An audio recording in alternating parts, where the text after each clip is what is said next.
Good morning to you. This is the live proceedings of the National Assembly on this 29th day of November, 28th day rather of November, the year being 2024. We are glad you're watching.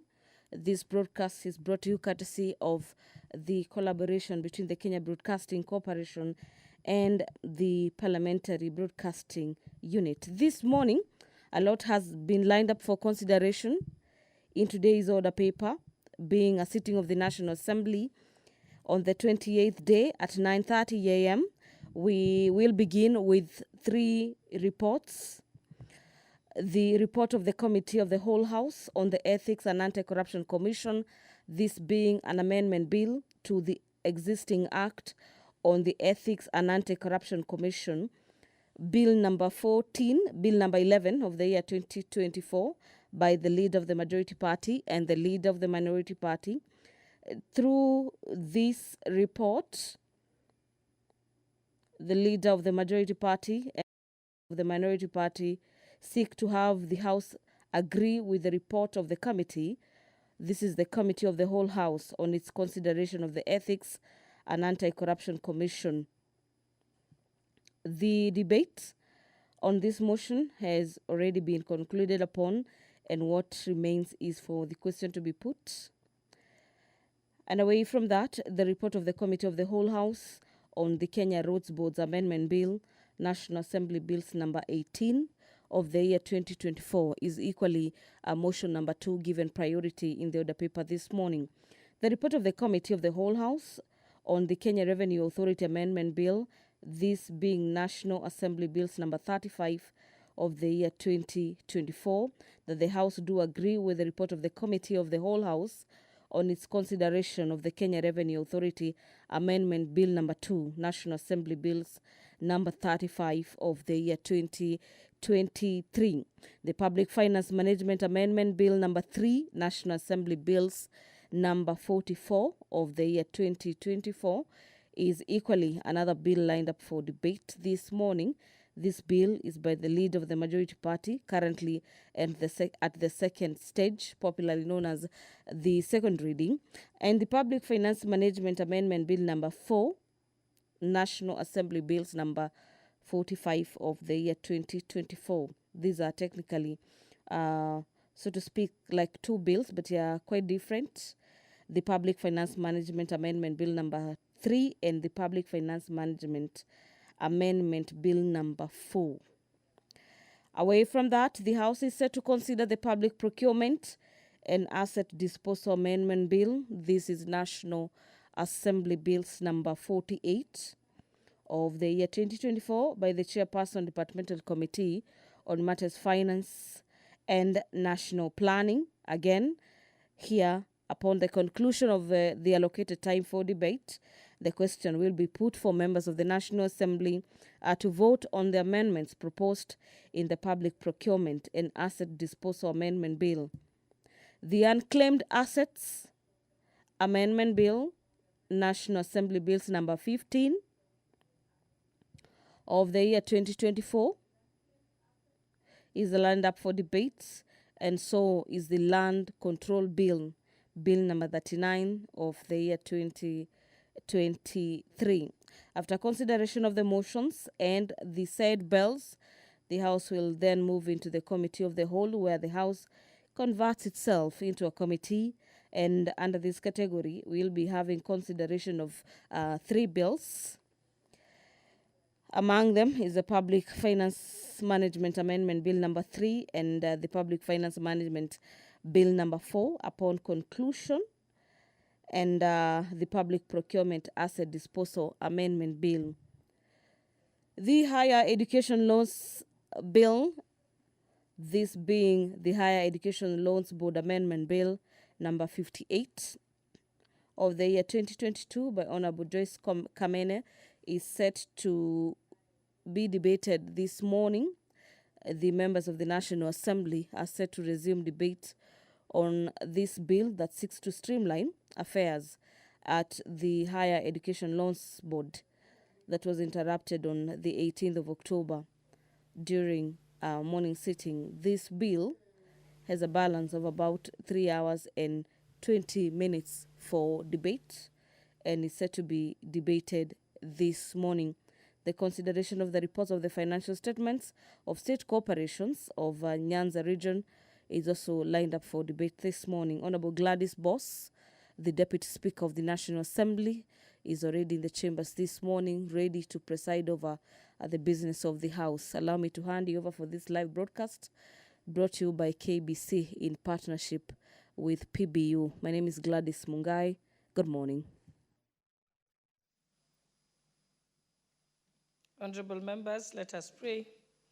Almighty God, who in your wisdom and goodness have appointed the offices of leaders and parliaments for the welfare of society and the just government of the people, we beseech you to behold with your abundant favor us, your servants, whom you have been pleased to call to the performance of important trusts in this republic.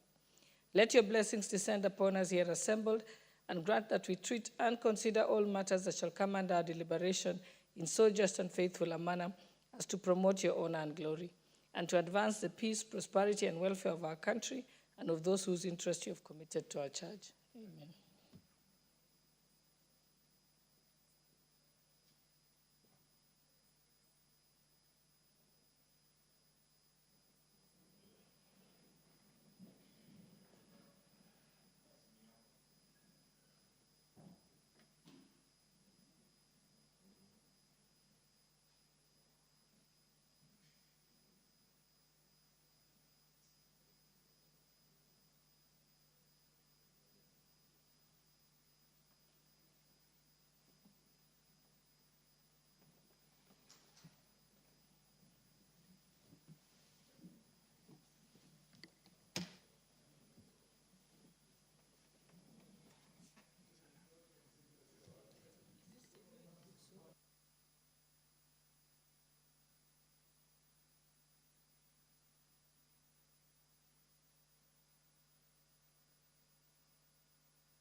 I direct that quorum bell be rung for 10 minutes.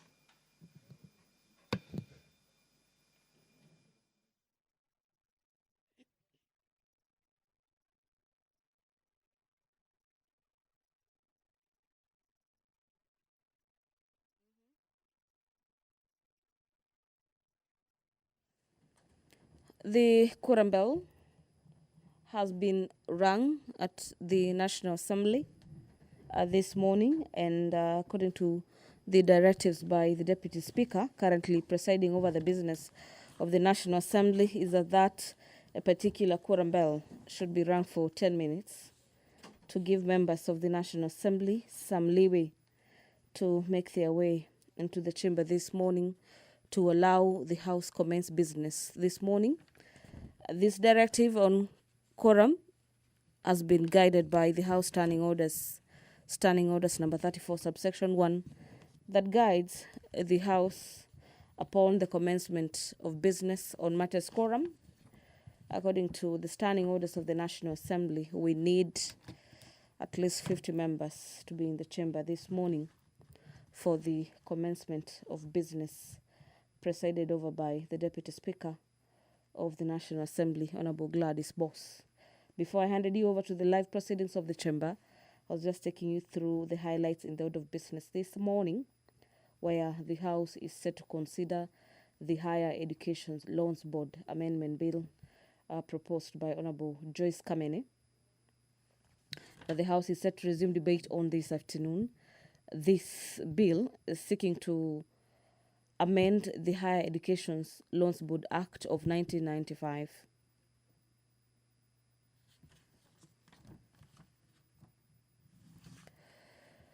The objective of the bill is to amend the Higher Education Loans Board of, this is Higher Education Loans Board Act number 3 of 1995, to expressly provide that the Higher Education Loans Board shall not deny a loan to a student who has not attained the age of 18 years. The amendment further provides that any student who applies for an education loan and who is under the age of 18 years shall be required to have his or her parents or guardians are co-signatories to the loan agreement so as to ensure that the validity of the loan agreements is in place.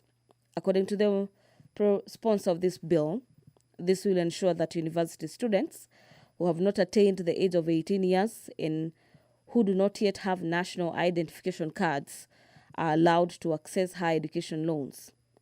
The amendment will thus ensure that loans are accessible to all eligible university students despite their age. The bill by Honorable Joyce Kamene does not delegate legislative powers and does not limit fundamental rights of freedom. And this bill does not concern county governments in terms of Article 109, subsection 5 of the Constitution, as it does not contain provisions that may affect the functions and the powers of the county governments as yet are set out in the fourth schedule of the Constitution. The move of this bill goes on to outline that universities and other institutions of higher learning is a function of the national government as provided in Part 1 of the fourth schedule of the Constitution, and this does not in any way interfere with the affairs of the county governments.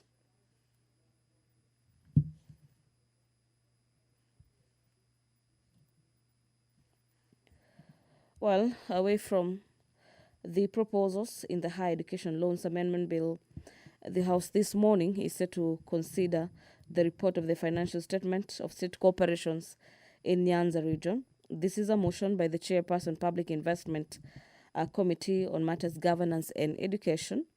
The committee, through its chair, is seeking to have the House adopt the report of the Public Investments Committee on Governance and Education on its examination of the reports of the Auditor General on the financial statements of state corporations, that is in the Nyanza region, for the financial year 2018, 2019, 2020, and 2020-2021, the committee having laid its report on the table of the House on the 25th day of July 2024.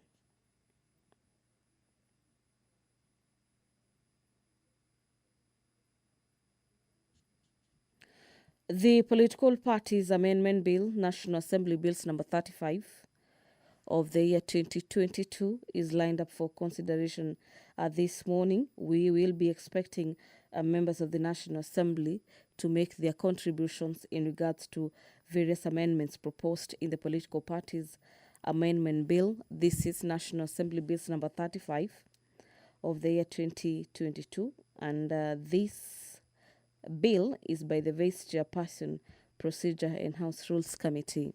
Equally, this morning, the Equalization Fund Administration Bill, this being a bill originating from the Senate, Bill number 14 of the year 2023 by the Chairperson, Departmental Committee on Matters Finance and National Planning, is lined up for consideration this morning.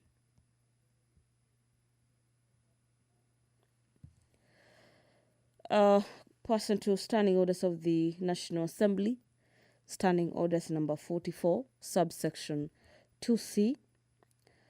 Number of members of Parliament are set to request for statements. Honorable Bernard Kitur, the Member of Parliament for Nandi Hills constituency, is set to request for a statement on the status of illegal organ harvesting in Eldoret City.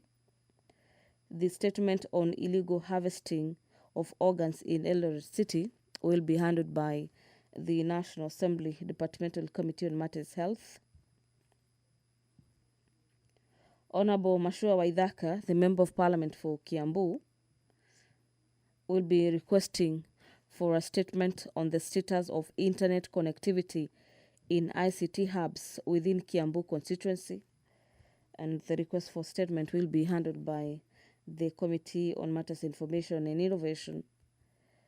The House Committee on Administration and Internal Security will be handling the request for statement on security situation in the areas of Tarbaj constituency.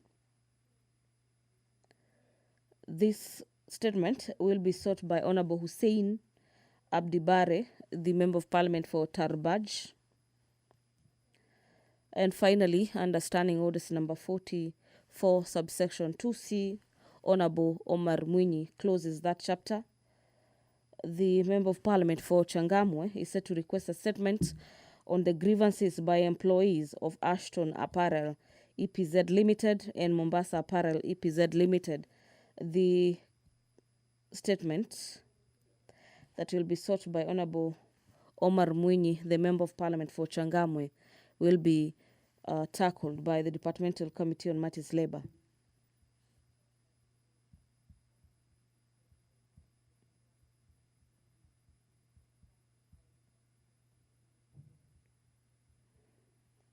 This morning, we equally expect the National Assembly to debate the motion on the alleged unfair trade practices by foreign investors in Kenya. This is a motion by the Chairperson, Departmental Committee on Matters Trade, Industry and Cooperatives. And the Chair seeks to have the House adopt the report of the Departmental Committee on Matters Trade, Industry and Cooperatives on the inquiry into the alleged unfair trade practices by foreign investors in Kenya. The Committee on Matters Trade, Cooperatives and Industries. 5 minutes. Report on the table of the House on the 7th March 2024.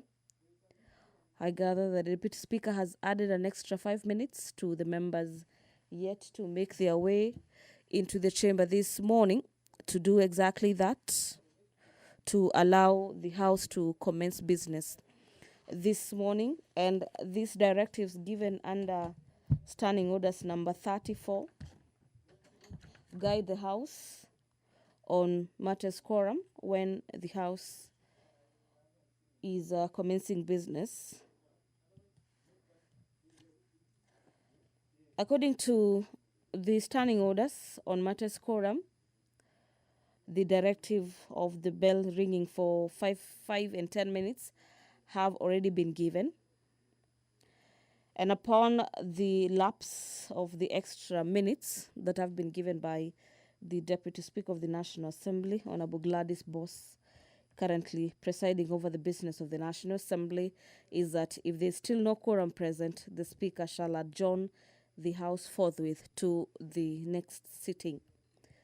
Today being a Thursday, in the event that quorum is not attained, the Speaker has no other option other than adjourning this morning's sittings up to the next fourth sitting, which is today at around 2:30, at 2:30 p.m., not at around, at exactly 2:30 p.m. is when the House sits on Thursday. So we await to see if the House is going to raise that pertinent number of 50 to commence business this morning, and the directives that will be given by the Speaker in the event that has not been attained. So currently we have the whipping members of the National Assembly to make their way into the chamber this morning to raise that pertinent number of 50 to allow the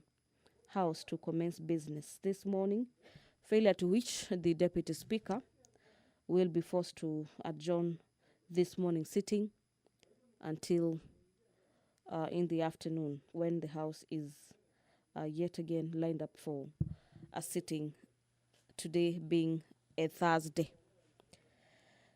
The third report on the consideration of the audited accounts of specified state corporations is a motion lined up for debate this morning.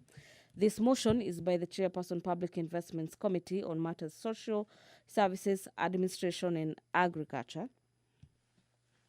The committee, through its chair, is seeking to have the House adopt the report of the Public Investments Committee on Social Services, Administration and Agriculture on its consideration of the report of the Auditor General on the financial statements of the following state corporations. The state corporations in question are the Kenyatta National Hospital, the Kenya Medical Supplies Authority, the Kenya Veterinary Board, the National Authority for the Campaign Against Alcohol and Drug Abuse, and finally, the Kenya Broadcasting Corporation. These reports are ranging from the year 2000 all the way to 2013 for KBC, 2017 all the way to 2021 for the National Authority for the Campaign Against Drug Abuse, and for the Kenya Veterinary Board from the year 2018 all the way to 2021, the Kenya Medical Supplies Authority for the year 2017 up to 2019, and the Kenya National Hospital, the Kenyatta National Hospital from 2018 all the way to 2020. These are audit reports in regards to how the state corporations used or utilized the monies allocated to them. The Universities Amendment Bill, National Assembly Bills number 38 of the year 2023 by the Chairperson Public Investment Committee on Matters Governance and Education is lined up for debate this morning. We equally anticipate debate on the report of the extraordinary session of the 6th Pan-African Parliament, PAP. This is a motion by the member of the Pan-African Parliament that the House notes the report of the Kenyan delegation to the extraordinary session of the 6th Parliament of the Pan-African Parliament that was held in Midrand in South Africa from the 20th to the 27th of March 2024. The caucus representing a Parliament of Kenya in South Africa laid its report on the table of the House on the 2nd day of May this year.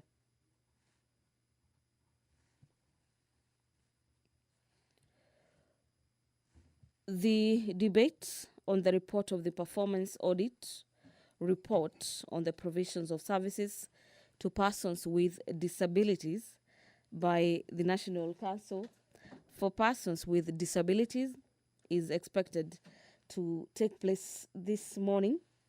This motion is by the Chairperson Public Investment Committee on Social Services, Administration and Agriculture, and the committee on behalf the Chairperson on behalf of his committee is seeking to have the House adopt the report of the Public Investments Committee on Matters Administration and Agriculture on its consideration of the performance audit report by the Auditor General on the provision of services to persons with disability, the National Council for Persons with Disability, and this report was laid on the table of the House on the 30th of July 2024. Some movements in the chamber this morning to ascertain whether the quorum has been achieved, and in the event the House is not properly quorated, the Speaker adjourns the House.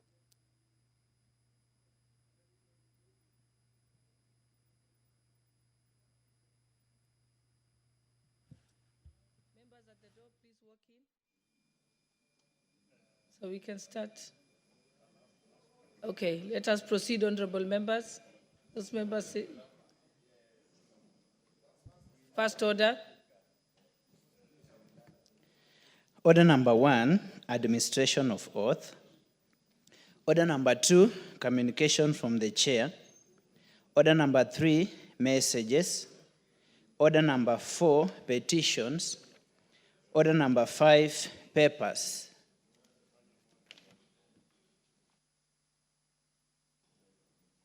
Honorable members, allow me to reorder the order paper. Just before you start, Honorable Osoro, when we get to order number 6, we shall move to order number 8 to 15, and then get back to order number 7. You may proceed, Majority Leader.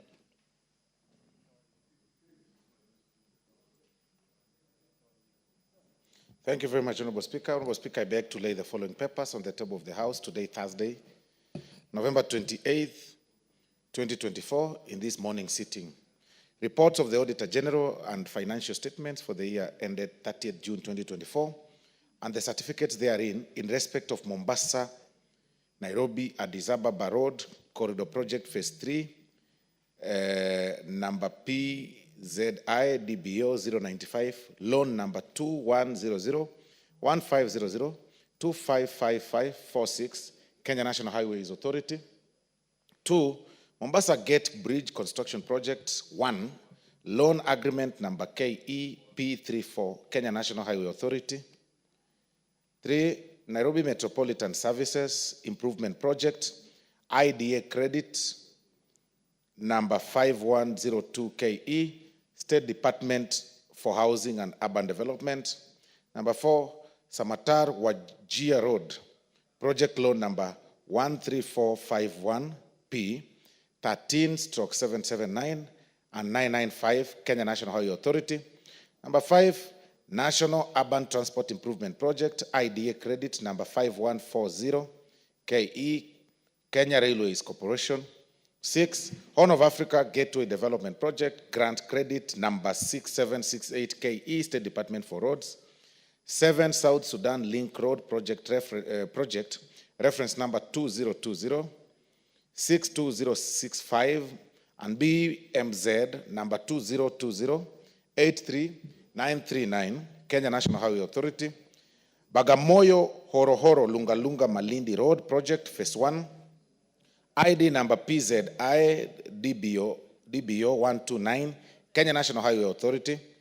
Meril Marsabit Road Rehabilitation Project, KE 00109, loan agreement number KE FED 2009 021 655, Kenya National Highway Authority. Number 10, Nairobi Thika Highway Improvement Project, Lot 3, Government Concessional Loan Agreement number 2009-39, total number 290 129 000 30220 091 0585, Kenya National Highway Authority. 11, National Urban Transport Improvement Project, IDA credit number 5140 KE, Kenya National Highways Authority. Number 12, Nairobi Thika Highway Improvement Project, Lot 1 and 2, credit number 2100 1500 15544, project number PKEDBO 018, Kenya National Highway Authority. And number 13, Honorable Speaker, improvement of rural roads and market infrastructure in Western Kenya, project credit number BAMZ 200765 123, KFW and Kenya Rural Roads Authority. Number 14, East African Trade and Transport Facilitation Project, IDA credit number 4148 KE, Kenya National Highway Authority. And finally, Honorable Speaker, Arusha Namanga at the River Road Development Project number PZIDBO 040, Kenya National Highway Authority. Honorable Speaker, I beg to lay. Thank you. Next order.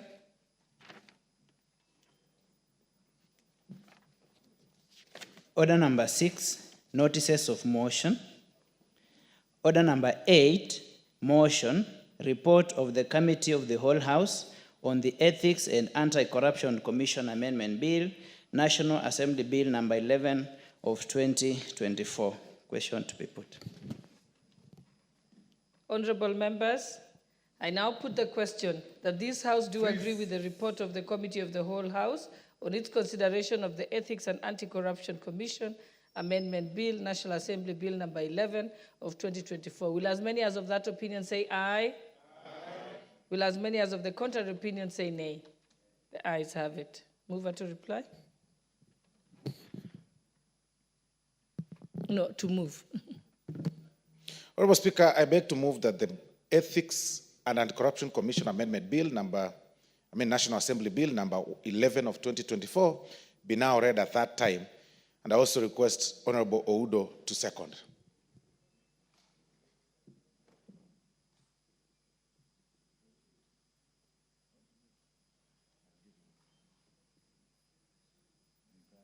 Thank you, Honorable Speaker. I second.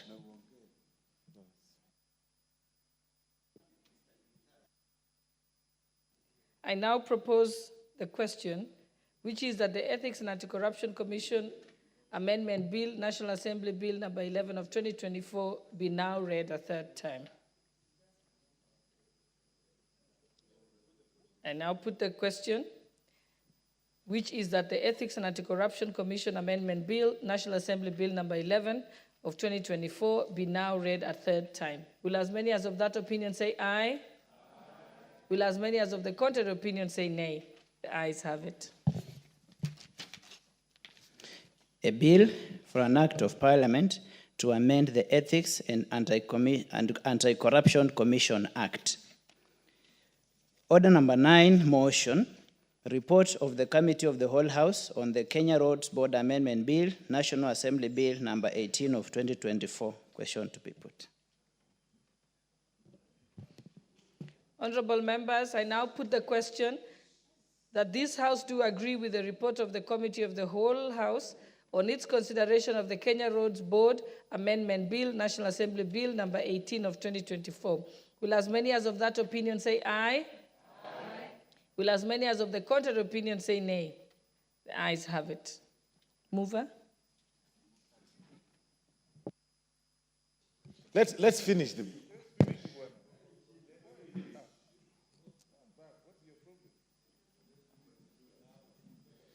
Thank you very much, Honorable Speaker. Thank you very much, Honorable Speaker. Honorable Speaker, I beg to move that the Kenya Roads Board Amendment Bill, National Assembly Bill number 18 of 2024, be now read at that time, and I also request the Honorable Ferdinand Wanyonyi to second.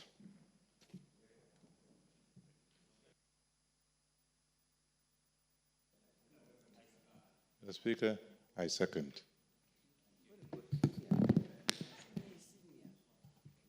Honorable members, I propose the question that the Kenya Roads Board Amendment Bill, National Assembly Bill number 18 of 2024, be now read a third time.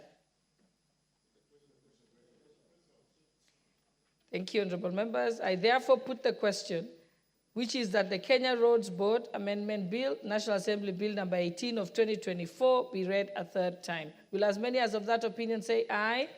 Aye. Will as many as of the contrary opinion say nay? The ayes have it. A bill for an act of parliament to amend the Kenya Roads Board Act 1999. Order number 10, motion, report of the Committee of the Whole House on the Kenya Revenue Amendment number 2 Bill, National Assembly Bill number 35 of 2024. Question to be put.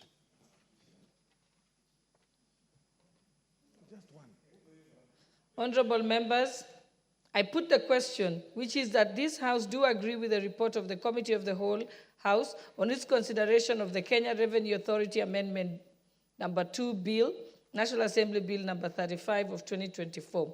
Will as many as of that opinion say aye? Aye. Will as many as of the contrary opinion say nay? The ayes have it. Mover? Thank you very much, Honorable Speaker. Honorable Speaker, I beg to move that the Kenya Revenue Authority Amendment Bill number 2, Amendment number 2, I move again, Honorable Speaker. Honorable Speaker, I beg to move that the Kenya Revenue Authority Amendment number 2, Bill, National Assembly Bill number 35 of 2024 be now read at that time, and I also request the Honorable Rachel Nyamai to second.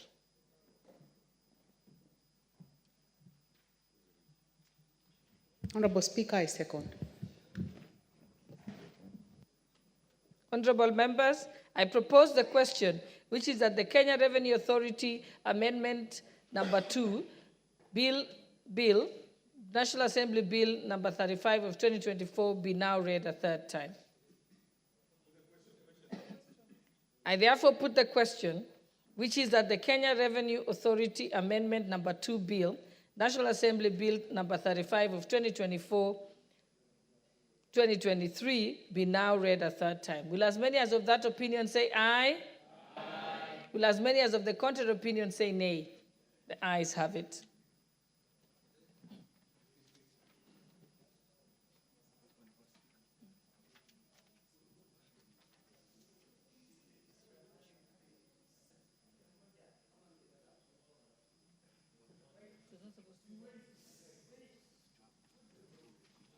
Honorable members, allow me to repeat. There was a slight typo. Let me repeat the question.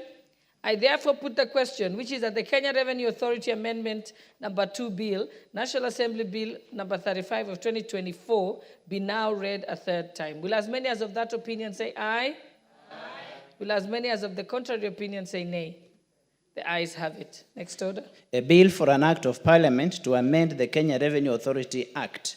Order number 11, the Public Finance Management Amendment Number 3 Bill, National Assembly Bill Number 44 of 2024. Question to be put. Honorable members, I now put the question that the Public Finance Management Amendment Number 3 Bill, National Assembly Bill Number 44 of 2024, be read a second time. Will as many as of that opinion say aye? Aye. Will as many as of the contrary opinion say nay? The ayes have it. Next order. A bill for an act of parliament to amend the Public Finance Management Act to provide for financial management in the transfer of functions between Article 187 of the Constitution and for connected purposes. Order number 12, the Public Finance Management Amendment Number 4 Bill, National Assembly Bill Number 45 of 2024, second reading. Question to be put. Honorable members, I now put the question that the Public Finance Management Amendment Number 4 Bill, National Assembly Bill Number 45 of 2024, be read a second time. Will as many as of that opinion say aye? Aye. Will as many as of the contrary opinion say nay? The ayes have it. A bill for an act of parliament to amend the Public Finance Management Act and for connected purposes. Order number 13, the Public Procurement and Asset Disposal Amendment Bill, National Assembly Bill Number 48 of 2024, second reading. Question to be put.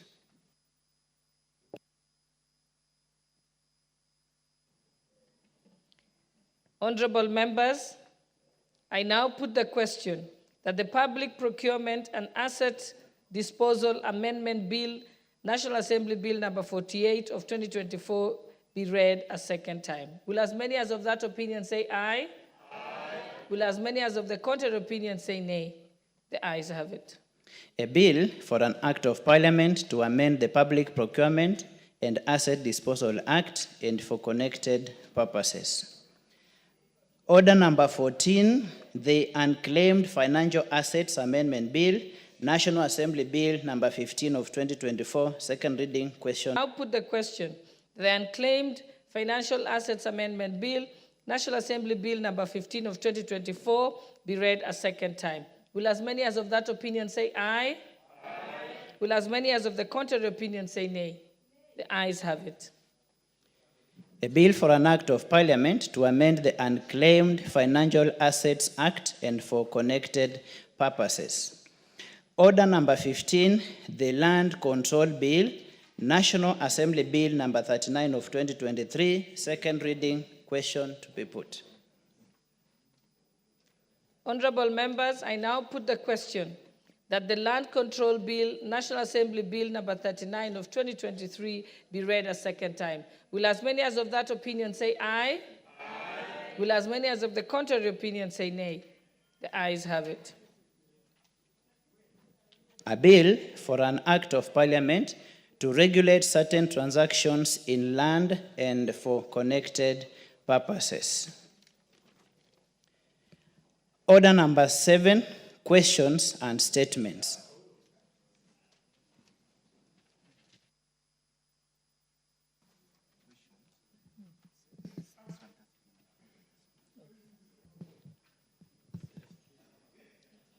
Honorable members, I think we have several statements. A statement to be being requested.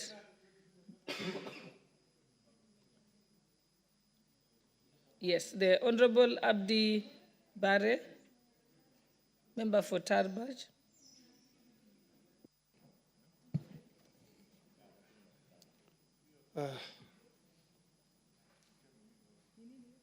Honorable Speaker, pursuant to Standing Orders, Order number 44 2C, I rise to request for a statement from the chairperson of the Departmental Committee on Administration and Internal Security regarding the security situation in Sheptakuro area of Tarbaj constituency.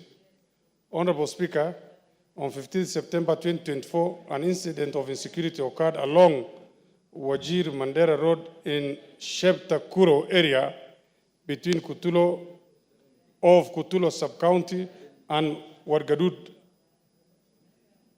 location. Two lorries, a Mitsubishi Fuso of registration number KCR 887U and an Isuzu FVR 90 of registration number KDP 723S, being driven from Mandera to Wajir, were ambushed by unidentified individuals. The attackers set both vehicles ablaze, leaving them completely destroyed, but the drivers managed to escape unscathed. The motive of the heinous act remains unknown, causing fear and anxiety among the locals on the state of security in the area. Honorable Speaker, it is against this background that I request for a statement from the chairperson of the Departmental Committee on Administration and Internal Security on the following. 1, a report on the status of investigation into the incident, including whether any arrests have been made since the incident was reported to Kutulo Police Station under OB number 09/15/09/2024. 2, the measures put in place by security agencies to ensure that the Wajir Mandera Road project, which is part of the Horn of Africa Gateway Development Project that is currently ongoing, is not disrupted by further incidents of insecurity. And 3, the long-term strategies in place to address and permanently resolve the persistent issues of insecurity in Tarbaj constituency and the entire region of Kenya. I thank you, Honorable Speaker. I've exercised my discretion to allow the Honorable Member for Lafi to say something.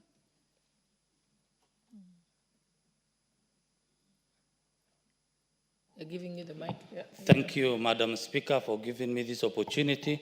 May I take this opportunity to thank Honorable Hussein, member for Tarbaj, for coming up with this statement. Madam Speaker, it is a concern. I have an interest on this statement. The owners of the said vehicle, one of the owner comes from my constituency, which is Lefe, and the other one comes from the neighboring constituency, which is Mandera South. This incident happened on September this year. Up to date, we have me and the honorable member and the member for Mandera South. We have been together on this matter, and we have at least make sure that no other incident happen in that area. We have brought the community together. But kindly, Madam Speaker, I want you to help us on this, because since September, we have not get any report concerning on this from the security department. We even went up to the area and had a meeting with the security department, and they have assured us that they will give us report in due course.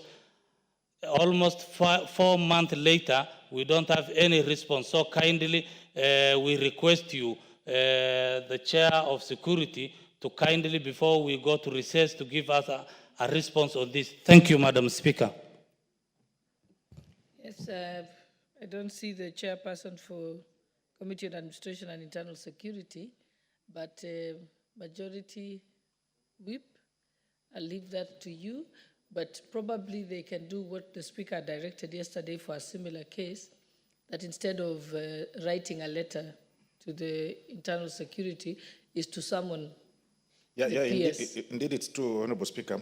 It may really not be practical to have the response in just about 2 weeks, like you've said, because like the Honorable Member has requested, owing to the fact that, Honorable Speaker, we are proceeding for recess and ELA games sometimes next week. But the earliest possible, of course, when we resume, you'll be able to respond appropriately, or even have the minister. No, I'm directing that the relevant committee summons the peers to appear before them, which can be done in the course of next week, so that you're able to dispense with it before recess, so that we don't use the usual format of sending the letter and then waiting for a response. Because I think it will be too long if we wait until February. Thank you. Next statement. The member Mashua Waithaka, member for Kiambu. Thank you, Madam Speaker.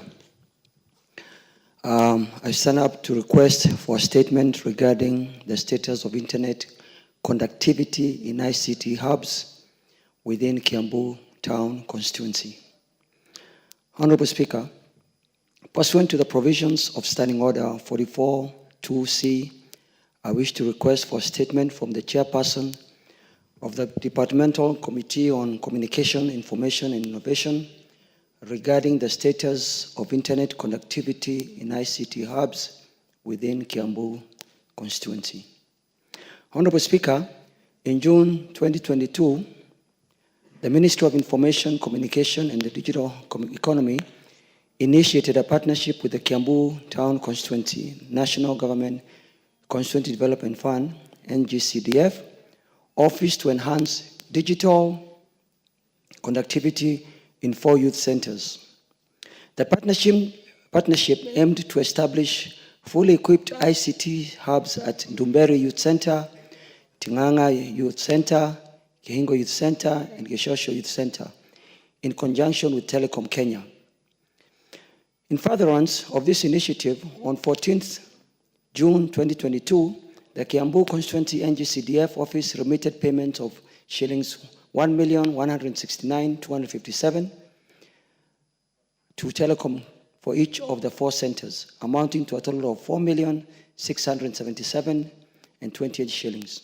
Honorable Speaker, despite these payments and the critical nature of this project for the youth employment and digital inclusion, Telecom Kenya has either installed the internet services nor provided any explanation for the delay.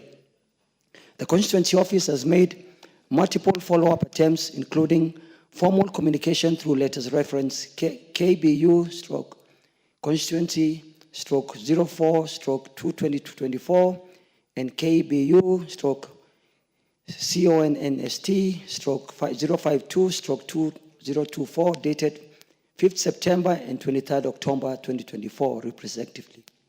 However, these efforts have borne no fruit as there has been no communication from Telecom Kenya. Honorable Speaker, it's against this background that I request a statement from the chairperson of the Departmental Committee on Communication, Information and Innovation on 1, report on the status of the implementation of the project by the ministry, including reasons for failure by Telecom Kenya to install internet services in the 4 youth centers despite receiving full payments of 4,677,028 shillings. 2, specific plans and implementation timeline for the installation of internet services in all 4 youth centers. And 3, framework for monitoring and ensuring timely implementation of digital infrastructure projects that support the commitment of the government to create an employment for the youth through digital information, including measures to hold service providers accountable for project implementation delays. Honorable Speaker, we really need this to be confirmed so that we can know the status, because we are very ready to implement our youth centers, but we've been frustrated by Telecom Kenya. So I would urge, Madam Speaker, that the chairperson avails this report as soon as possible. Thank you, Madam Speaker. Yes, Honorable Busia, what is it? Thank you, Madam Speaker. The statement by Mheshimiwa is just coming at the right time when I was hosting the ICT ministry in my constituency. And Madam Speaker, I really invited a lot of youth who are using these ICT apps. And there's a lot of employment happening in ICT centers. Shockingly, I learned that only 110 constituencies have undertaken this initiative of establishing ICT apps. So, Madam Speaker, one of the key issues that was raised in that forum was the slow internet the ministry has installed. Madam Speaker, I would like to request you guide us also when they will be answering the issues of ICT hubs in Kiambu. They also address this issue countrywide so that our young people can access faster and reliable internet, Madam Speaker. Thank you. Again, I think on this issue, the most efficient way, given that we are going on recess, is to actually have the committee summon the PS ICT because they are the ones who can put pressure on Telcom. I think that would be a more efficient way. Do you agree, Honorable Member for Kiambu? And so I direct that the Honorable Majority Whip, you ensure that that happens. You don't seem to be taking notes. Yes, yes, thank you, Madam Speaker. Thank you.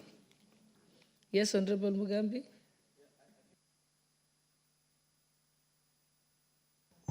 I think that motion is very important, but I think where we have reached at what His Excellency has been talking about, I think the ministry is letting the president down because this is one of the flagship projects of His Excellency the President. There seems to be a bit of disconnect, Madam Speaker, between the constituency offices, between the ministry itself, and what we and who is supposed to be doing what. So I think this is good that you direct as a matter of priority that we need to get a response because some of us are going to implement the ICT centers from these long holidays.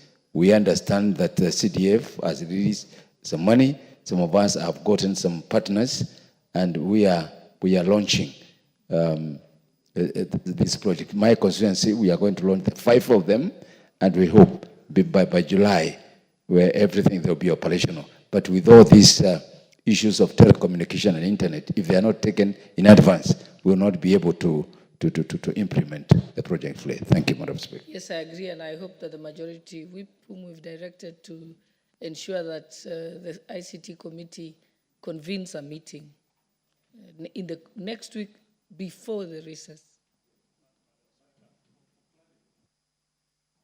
For clarity, Honorable Speaker, that while I take instructions and must oblige, Honorable Speaker,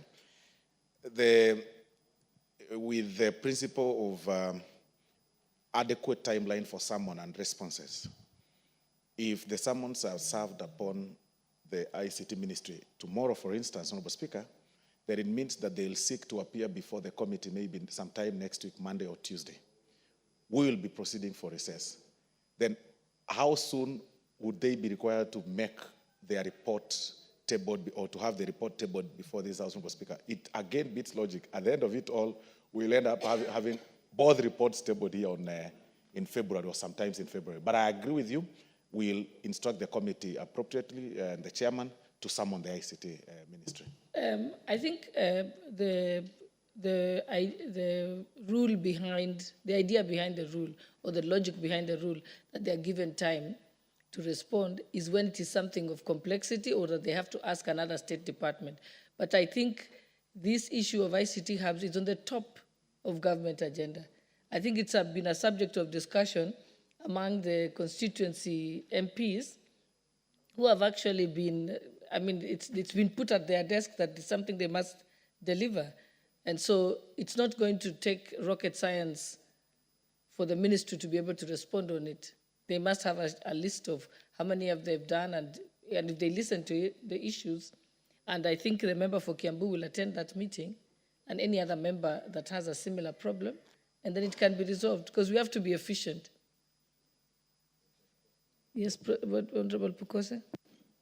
Madam Speaker, I think with the time limit that we have before we go into recess, this is something that many of us, me included, for NDBS, have been following and even had a discussion with their peers. He even gave me somebody who was responsible. But even with following with that, because my ICT app has been operational, but the problem is the internet. Even with that, it is not been able to actionize. So I thought maybe he needs to present a list of all the constituencies with the ICT hubs and indicate to us what actionable program he has. Because if he just comes to respond in generality, I think it is not going to assist us, because we've been following him and the PS just talks, and is not doing anything. Even the people he gives us, we call them, they promise to do something, but they are not doing anything. And I think it is very frustrating, actually. You go to the constituency, I've even spent money to put the Safaricom to see if it can assist. And you see Honorable Nguna is also agreeing with me. So I think something has to be done that can be able to be actionable, because they've indicated to us that they have put cyber, this cyber, I think the network, which is supposed to be accessible, free through, I think, Kongsa City and all that. But all with that, nothing is happening. And I think, I don't know whether the PS and now the new CS have an idea on how the frustrations Kenyans are going through, especially the youths. Because when the president goes to a place and he says, we put ICT hub, it is now, people can now be able to access. But on the ground, people know that these things are not working. So it makes whatever statement the president is making to look ridiculous, because people are not, it is not working. People are asking themselves, you see, the head of state has good intentions, but his people, the PS and the CS, they are not doing what they should be able to do with the people within that ministry. Yeah, and that's why I'm saying this is a very urgent matter, a majority whip. And I think you take the sentiments of Honorable Pukose, and that must be in the letter to the summoning the PS, just explaining that these are the frustrations that members of parliament are facing, and so on, so that he will come with an answer. And doesn't, like I said, doesn't require time. Okay, thank you. Let's move to the next one. The Honorable Member for Nandi Hills, Honorable Bernard Kitur. Thank you, Mr. Speaker. Madam Speaker, sorry. I wish to request a statement regarding illegal organ harvesting in Eldoret City. Honorable Speaker, pursuant to Standing Order 44-2C, I wish to request for a statement from the Chairperson of Departmental Committee on Health regarding the alarming rise of illegal organ harvesting, particularly kidney harvesting, in Eldoret City and its environs. Honorable Speaker, in June 2024, a distressing case was reported to me by Mrs. Leah Chepkorir regarding her 22-year-old son, Mr. Amon Kipruto Meli. According to the report, her son's kidney was harvested at Medihill Hospital after he was lured by the facility with an offer to donate the organ at a fee of 600,000 shillings. Thereafter, he developed medical complications associated with organ harvesting. Subsequently, this incident was reported to Langas Police Station under OB number 41, dated 31st August 2024. This is just one among many undocumented cases of illegal organ harvesting by a syndicate operating within our country. Multiple reports have implicated Medihill Hospital, which is claimed to be facilitating illegal kidney transplants, organ trafficking, raising significant concerns about possible collusion between the hospital and criminal syndicates who exploit medical infrastructure for illicit organ trade. Honorable Speaker, the legal framework governing organ harvesting in Kenya is outlined in Section 80 of the Health Act, Cap 241. This legislation stipulates penalties of up to 10 million shillings or imprisonment of up to 10 years for organ harvesting or trafficking. However, these penalties appear insufficient to deter perpetrators of this illicit trade, which operates in secrecy. Honorable Speaker, it's against this background that I request for a statement from the Chairperson of the Departmental Committee on Health, addressing the following. 1, the current status of the investigation regarding the case of Mr. Amon Meli reported to Langas Police Station. 2, the scope and the status of the investigation into allegations of illegal kidney harvesting by Medihill Hospital. 3, the measures being implemented to ensure compliance with ethical standards and national laws regarding organ donations and transplants by healthcare institutions.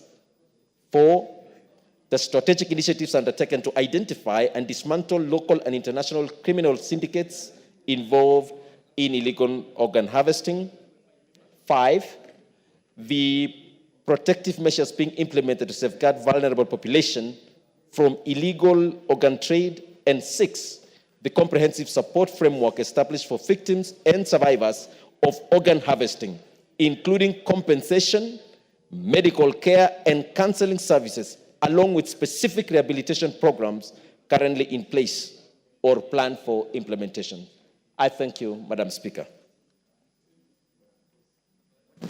Member for the chairperson for health, I think, in fact, this is not an issue that you'll ask the Ministry of Health.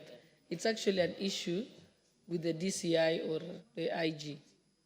Because I know that I personally also took a family to report a similar incident at Langas Police Station less than 3 weeks ago. And the OCS confirmed that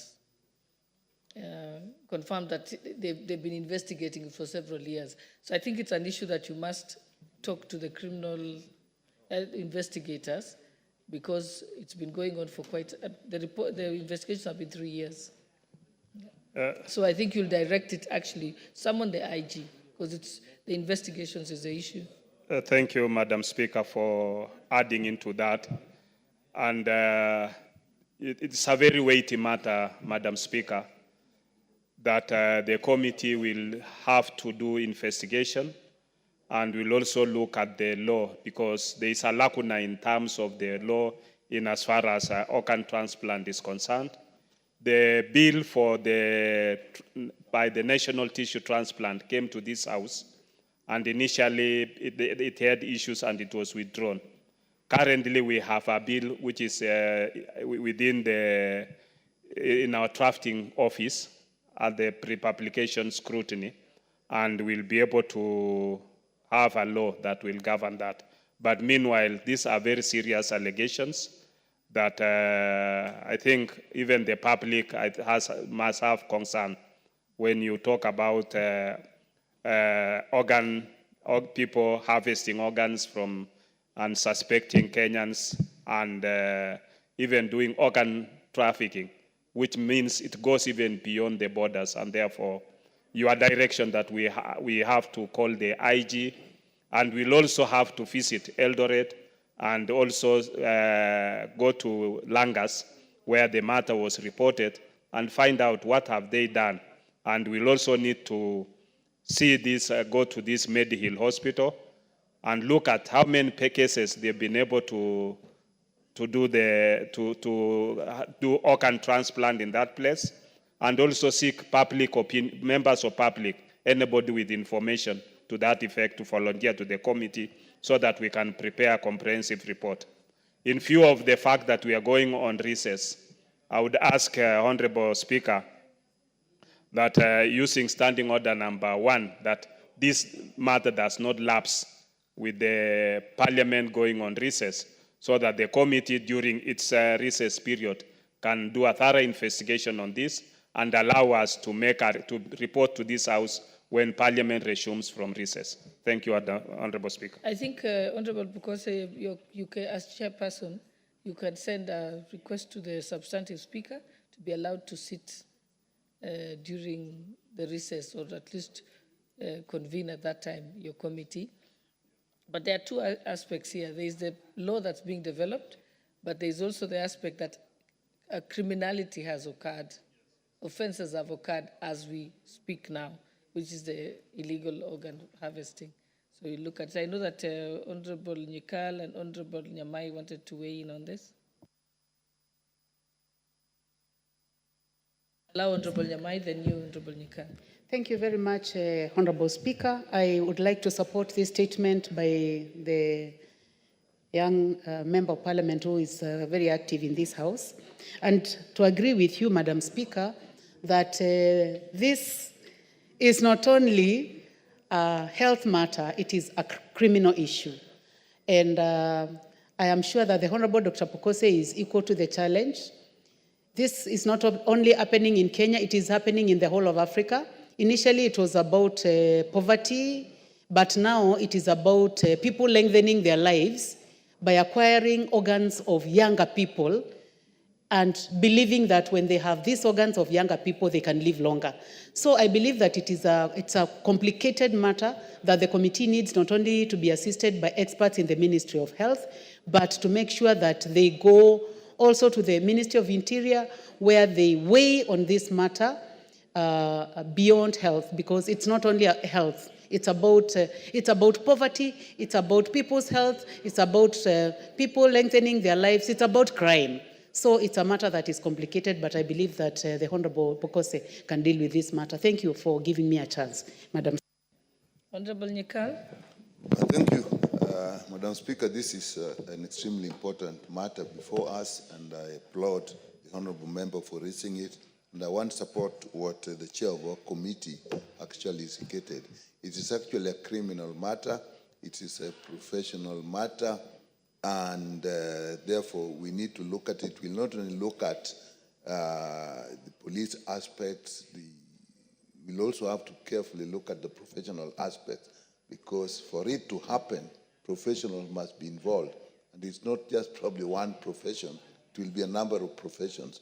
So I think if you are given the time, and our chair can actually seek permission from the substantive speaker, so that we actually look at all aspects of this and make sure that the various laws eventually get into place, the professionals that have been involved is taken to task, and then the criminal aspects also then weigh in.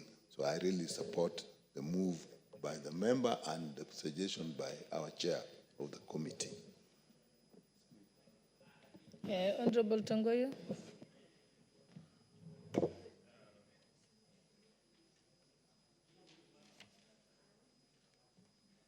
Honorable Speaker, thank you for giving me an opportunity. Honorable Speaker, the issue raised by the Member of Parliament for Nandi Hill, Nandi Hill, is a very serious issue, Madam Speaker, that should be of bigger concern to all of us and Kenyans. I remember in the last Parliament, Honorable Speaker, there was an issue like this, similar to this, that was actually carried in some of Daily, I think it was Daily Nation or something, to the same effect, accusing the same facility. And around that time, I think it was politics around the corner. So some people, of course, thought maybe it has got something to do with some politics and so on. But having said this, Honorable Speaker, as being said, alluded by the Chair Health, it's true there is a lacuna in law even. And there is a bill by Honorable Mwenje, I think, trying to cure that lacuna. But very unfortunate, I saw last time even in some local newspapers, they had already ran ahead even of the House and said a lot of bad things about it. But notwithstanding that, Honorable Speaker, as it is purely a criminal, this is a case, actually, it's a criminal aspect. And I think Kenyans should also be more sensitized about the vice. And with this kind of a lot of disappearance of Kenyans, with then, of course, there is a bigger concern to worry, because there could be a strong correlation with this and even some disappearance of Kenyans. And there has been a lot of allegations relating to the same. So I agree with you. As much as we pursue the legal aspect, I think more importantly also the DCI and investigatory institutions should be able to speed up and have this case investigated to the latter. And of course, culprit should be apprehended, if confirmed to be true. Okay, thank you. Next statement, the Honorable Member for Changamwe, Omar Mwinyi. You have a statement? Thank you, Madam Speaker. Honourable Speaker, pursuant to the provision of Standing Order 44.2c, I rise to request for a statement from the Chairperson of the Departmental Committee on Labour regarding the grievances by employees of Ashton Apparel EPZ Limited and the Mombasa Apparel EPZ Limited. Honourable Speaker, on 26 October 2023, I raised concerns in the House regarding unfair labour treatment of employees of Ashton Apparel EPZ Limited and Mombasa Apparel EPZ Limited. Thereafter, you directed the Departmental Committee on Labour to look into the matter. In November 2023, the Departmental Committee on Labour held consultative meetings with the EPZ workers' representatives here in Parliament, where the workers' grievances were first deliberated. On Friday, 2nd February 2024, the workers' representative held a follow-up meeting where a return to work formula was agreed on. Sadly, the employees of the above-mentioned export processing zone, EPZ, companies continue to face significant challenges, including victimization, denial of rights, and hindrance from exercising their freedom to join a union. These actions not only violate their rights, but also discourage the workers from voicing their concerns on issues affecting their welfare.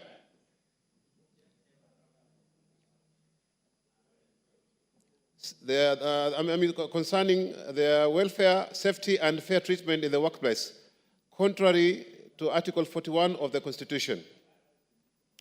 The persistent violation of workers' rights by the two companies calls for for comprehensive intervention of this House. Honourable Speaker, it is against this background that I request for a statement from the Chairperson of the Departmental Committee on Labour on the following.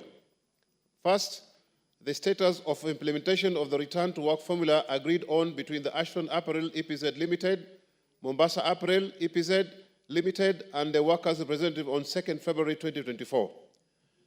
Two, the challenges faced, if any, in the implementation of the return to work formula agreed on. And three, an inquiry into the alleged violations of constitutional rights of the workers by Ashton Apparel EPZ Limited and Mombasa Apparel EPZ Limited, and recommendation for lasting solutions to the matter. I thank you, Honourable Speaker. And if you may allow, Madam Speaker, I would like to give you the current situation as it stands right now, as it stands.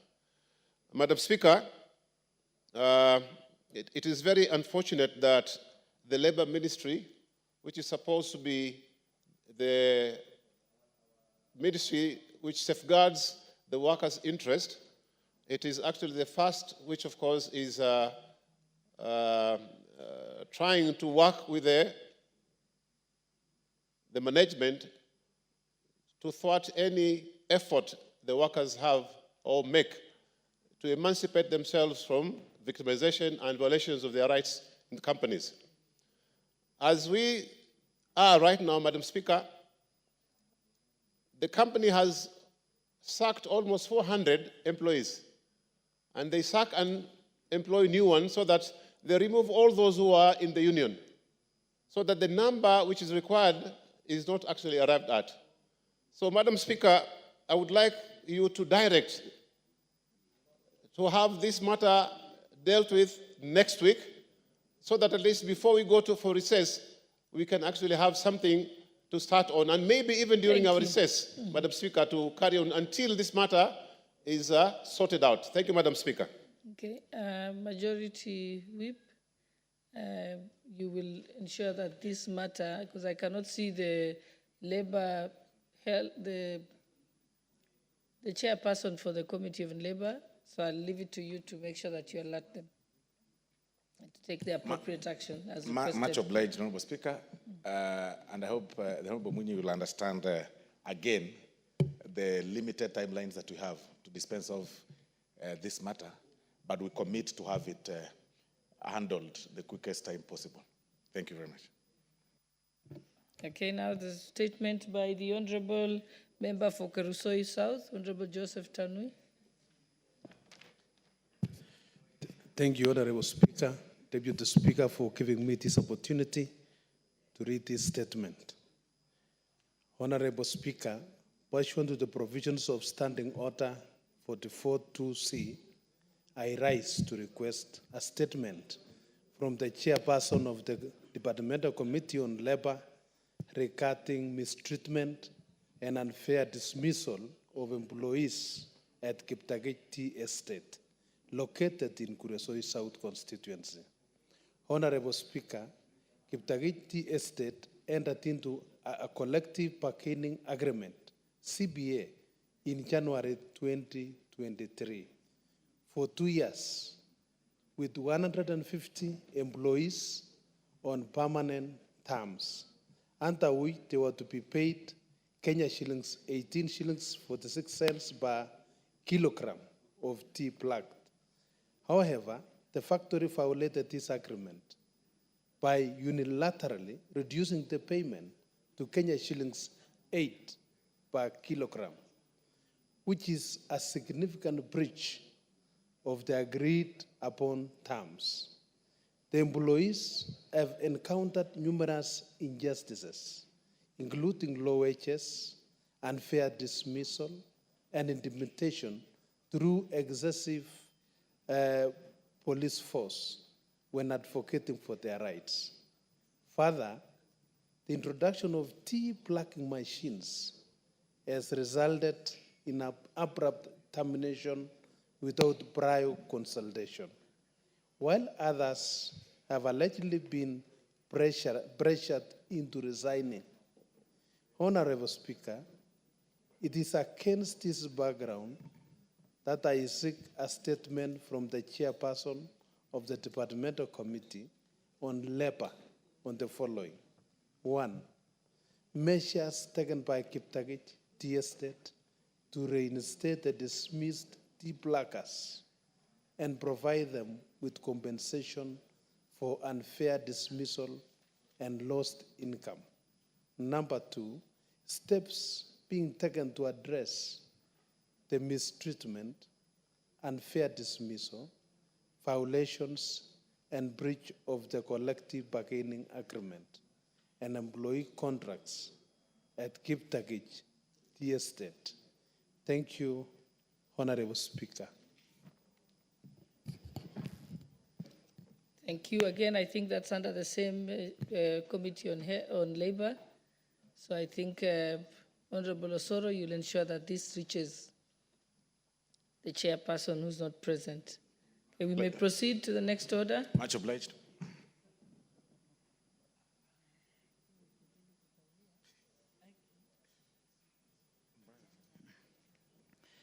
Order number 16, Committee of the Whole House.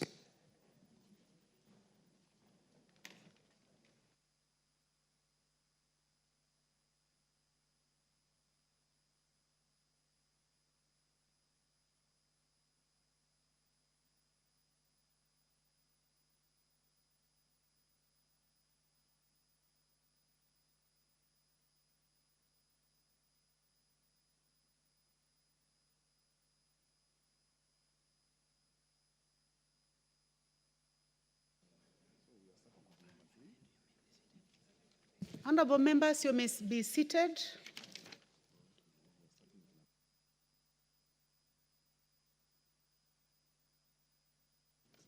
We are in the Committee of the Whole House, honorable members, and we'll start with the Public Finance Management Amendment Bill number 3.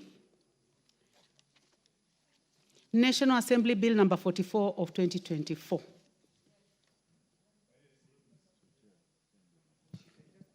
I can see the Chairman Finance is here, so we may proceed. Clause 2.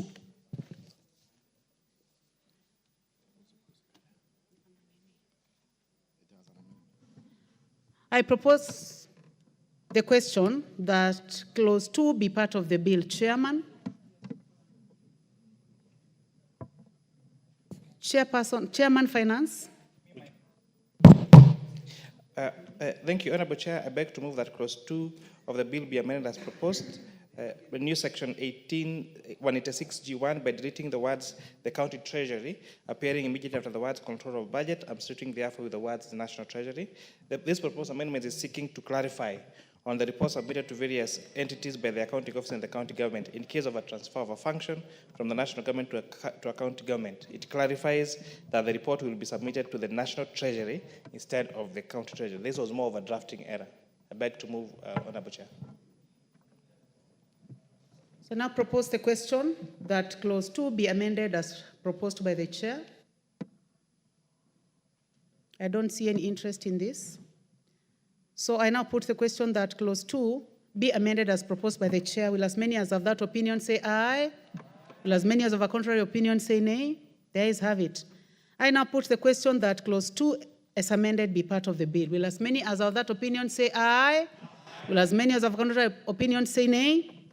The ayes have it. New clauses 1A and 1B.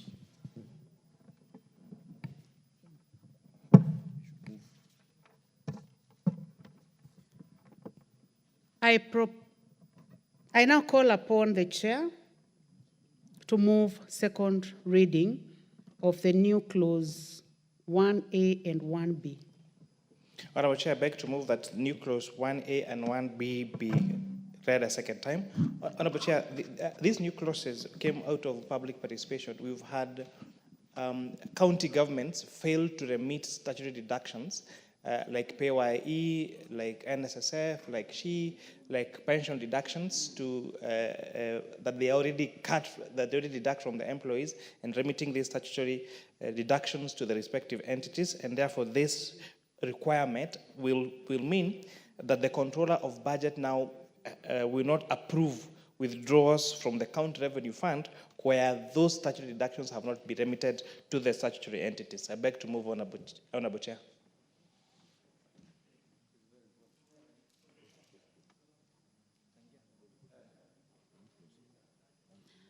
Let me first of all propose. So I propose the question that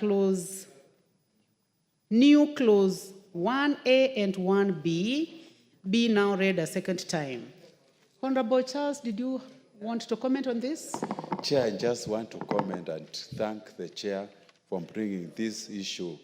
Actually, this is going to cure and also to bring discipline in terms of the statutory remittance by the employees. So, Madam Chair, many of our staff, and even not our staff here in Parliament, staff in other public institutions have been suffering from delayed remittance of the statutory deductions by the companies, taxes, pension, and social insurance schemes. So, Madam Chair, I fully support Chair, and thank you very much for bringing such an important amendment in this bill.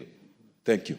The Honorable Member for Buri, Honorable Indikiri Mugambi. I think this is a very important amendment, Madam Chair. You know, many organizations are very insensitive when it comes to the welfare of the workers. Madam Speaker, we have seen many people even pass on, and when they go to claim their final dues, they are told there is no submission of their statutory deductions, Madam Speaker, Madam Chair. So this is very important. It's going to bring discipline. And when you see a county is not responding on monthly basis, it shows how irresponsive they are. And I want to suggest that it's not only the counties, it's all the institutions, public institutions, that it need to apply. We have so many universities that have gone down. Many institutions have gone down. Many institutions are being sold out. Many institutions are collapsing, and they're leaving the workers without their benefits. So I support this amendment and request the chair that moving all the public institutions need to be given the same standard of operations. I thank you, Madam Chair.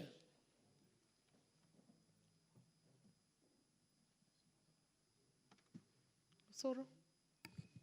The Honorable Silvana Sosoro, Majority Whip. Thank you very much, Honorable Speaker. Honorable Speaker,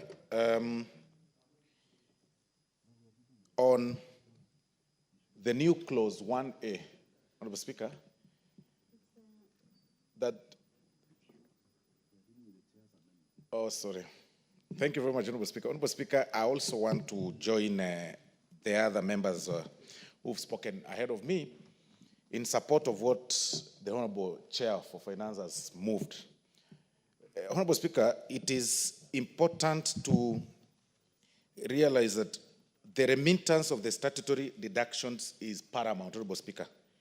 And the challenge that we've been having, Honorable Speaker, all along is that because of such lacuna in law, the remittance of such statutory deductions has always had, put on trial, Honorable Speaker. And I think this will cure that challenge entirely, give the relevant authorities, including the Control of Budget, power or a bit of some retributory measures, of course, to even not to approve any withdrawals from the County Revenue Fund if such deductions have not been remitted, Honorable Speaker. So I also support on that. Thank you very much, Honorable Speaker. Thank you, Majority Whip. I now put the question that clause 1A, that new clause 1A and 1B be part of the bill. Will as many as of that opinion say aye? Aye. Will as many as of a contrary opinion say nay? The ayes have it. New clause 1A. I now call upon the mover. 1A. Honorable Speaker, I beg to move that the bill be amended in new clause 1A, Honorable Speaker, the new clause immediately after clause 1A. Chair, you are going to move second reading because it's a new clause. Sorry. Honorable Speaker, I beg that the new clause 1A be now read a second time, Honorable Speaker.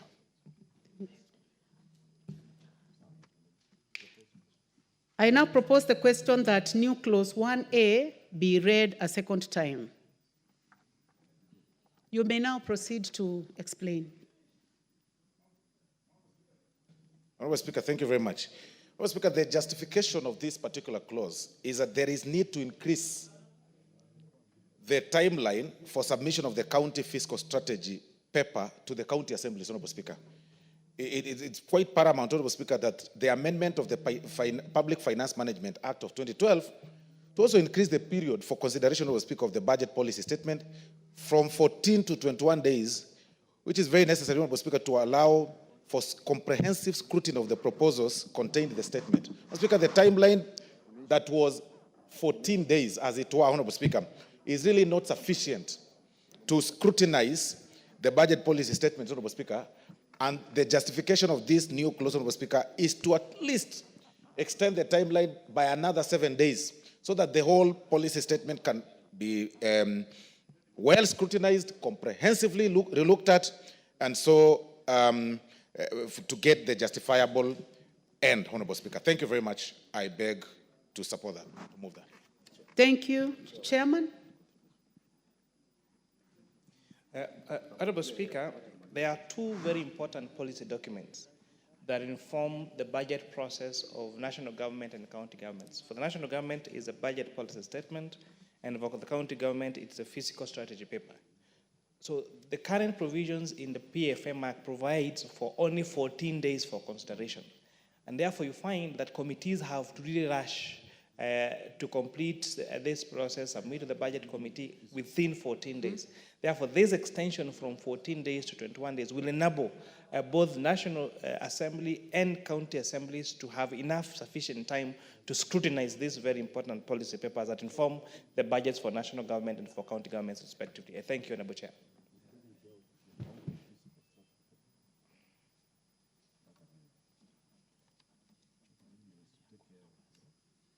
Honorable Charles Nguna. Chair, I just want to support the move and the chair for this very important proposal. As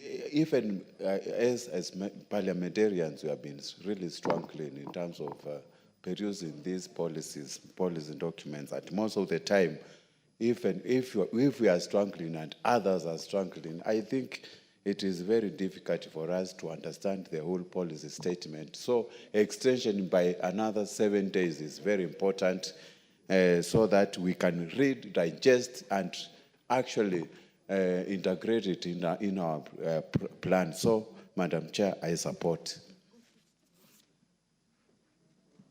The Honorable Member for Nyamira County. Thank you, Honorable Chair. I also rise to support the amendment as given by the mover, simply because when things are done in hurry, sometimes we make mistakes. So the moving of the timelines from 14 days to 21 days has got a lot of justification, so that these things, anything that is done in the budget policy paper can be done so well so that there is nothing which can bring problems in between. So, Honorable Speaker, I stand to support, and this will be good for our county governments. Thank you, Honorable Speaker. Thank you, members. And just for information to the House, we are dealing with Section 117 of the PFM Act, and this one is focusing on the county fiscal strategy paper. We will later come to the BPS at another time, but this is concerning the counties. But now we may proceed. I now propose the question, which is that Clause 1A be part of the bill.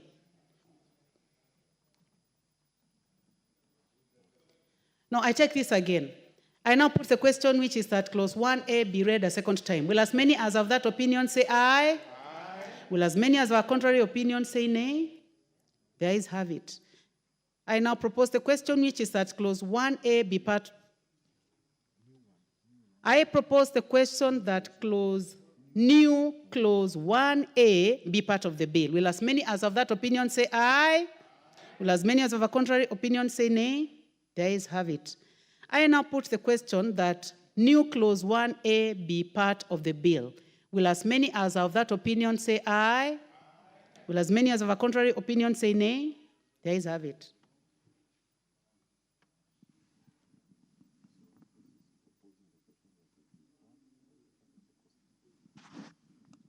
Long title. I propose the question that the long title be the title of the bill. Chair? Honorable Chair, I beg to move that the long title of the bill be amended by deleting the word between and substituting the words between the two levels of government, pursuant to. And the justification to this, Honorable Chair, is amendment is to insert words which were omitted during the publication of the bill. It's more of a cleanup, Honorable Chair. I propose the question that the long title be the title of the bill. Will as many as of that opinion say aye? Aye. I propose the question that the long title be amended as proposed by the chair. There is no interest in this, so I now put the question that the long title be the long title of the bill. Will as many as have that opinion say aye?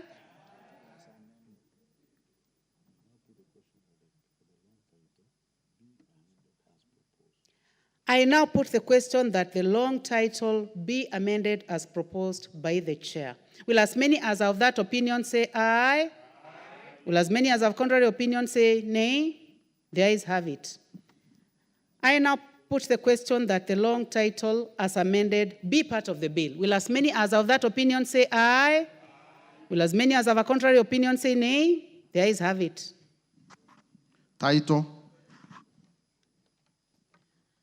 I propose the question that the title be the title of the bill. No amendment, so I now put the question that the title be the title of the bill. Will as many as have that opinion say aye?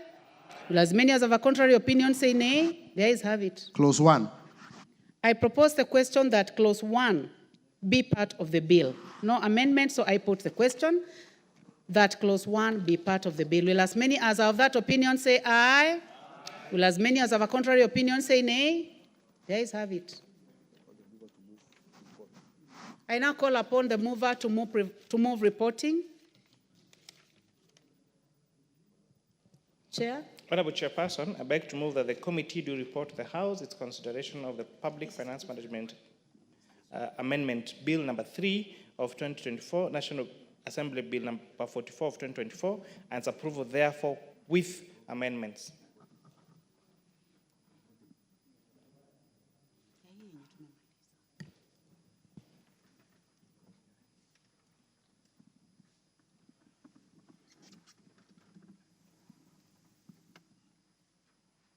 Honorable members, I now put the question, which is that the committee do report to the House its consideration of the Public Finance Management Amendment number 3 Bill, National Assembly Bill number 44 of 2024, and its approval with amendments. Will as many as of that opinion say aye? Will as many as of a contrary opinion say nay? The ayes have it. Honorable members, you are now going to move to the next bill,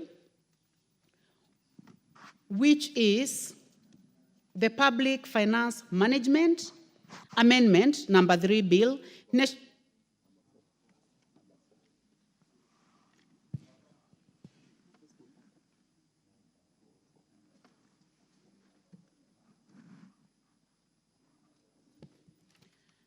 So, honorable members, you are now moving to the Public Finance Management Amendment Bill number 4 Bill, National Assembly Bill number 45 of 2024.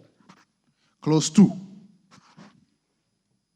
I propose the question that clause 2 be part of the bill. Chair? Honorable Chair, I propose that clause 2 of the bill be amended in paragraph A. In paragraph A, the proposed new subsection 2C by reading the word act and substituting therefore with the word provision, and B, in paragraph B, in the proposed new subclause 2CA by reading the words not later than 5 years from the date of coming into force of this act. This proposed amendment in paragraph A is seeking to provide clarity on the proposed amendment on the effective days of the debt threshold. It cures ambiguity on whether the effective date will be the date of the commencement of the act or the provision as proposed in clause 2A of the bill.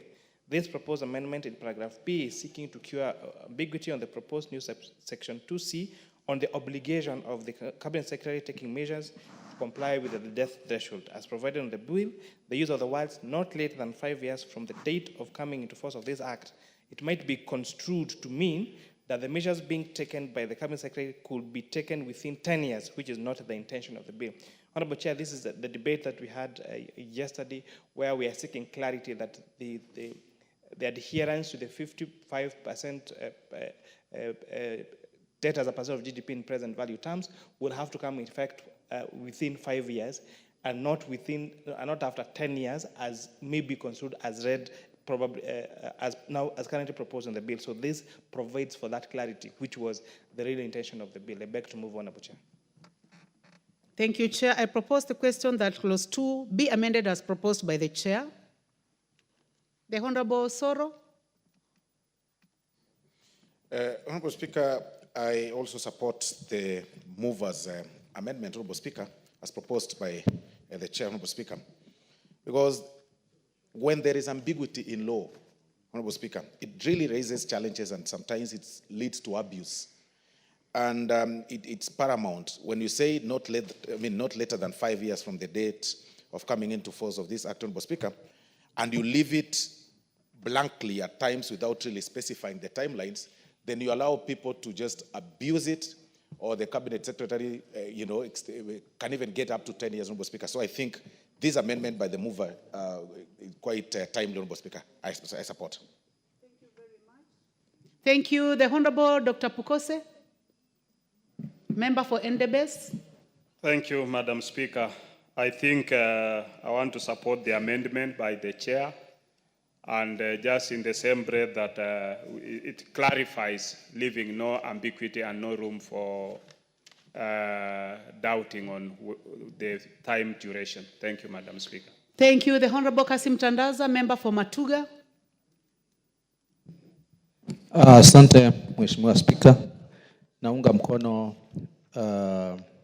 yale mabadiliko ambayo mstahiki mwenyekiti wa kamati anapendekeza, kwa sababu wakati wowote ambao unapeana wizara nafasi ambayo haijulikani mwanzo na mwisho ni lini, basi wao kawaida huchukua muda wao wa kujitekeleza na kuhakikisha ile jambo halifanyiki kwa muda unaofaa. Kwa hivyo naunga mkono hoja hiyo. Asante. Asante. Honorable members, I now put the question that clause 2 be amended as proposed by the chair. Will as many as of that opinion say aye? Will as many as of a contrary opinion say nay? The ayes have it. I now put the question that clause 2 I now put the question that clause 2 as amended be part of the bill. Will as many as of that opinion say aye? Will as many as of a contrary opinion say nay? The ayes have it. Clause 3. I propose the question that clause 3 be part of the bill. Chair, you have an amendment? Yes, Honorable Chair, I beg to move that clause 3 be amended A in paragraph A by deleting the words paragraph G and substituting therefore the words E, and by renumbering the proposed new paragraph H as the paragraph EA, by renumbering the proposed new paragraph I as paragraph EB, in paragraph B in the proposed new subsection 6, by deleting the word subsection 1H appearing immediately after the words contemplated under, and substituting therefore the word subsection 1EA, and lastly, by deleting the word subsection 1H appearing immediately after the words commencement of, and substituting therefore the words subsection 1EA. Honorable Chair, these amendments are seeking to provide a logical flow of the proposed additional functions of the public sector accounting standards board. Now that you've given them a new function of ensuring migration from cash to accrual accounting, then there is need now to rename how those particular subsections appear in the bill and now as when amended in the act. I beg to move, Honorable Chair. Thank you. I propose the question that clause 3 be amended as proposed by the chair. Honorable Charles Nguna, is your interest in this? No? Just proceed. I do not see any further interest in this. So I now put the question that clause 3 be amended as proposed by the chairman. Will as many as of that opinion say aye? Will as many as of a contrary opinion say nay? The ayes have it. I now put the question that clause 3 as amended be part of the bill. Will as many as of that opinion say aye? Will as many as of a contrary opinion say nay? The ayes have it. New clause 1A. I now call upon the chairman, the majority leader, to move second reading of that new clause. Thank you very much, Honorable Speaker. Honorable Speaker, I beg to move that new clause 1A be read a second time.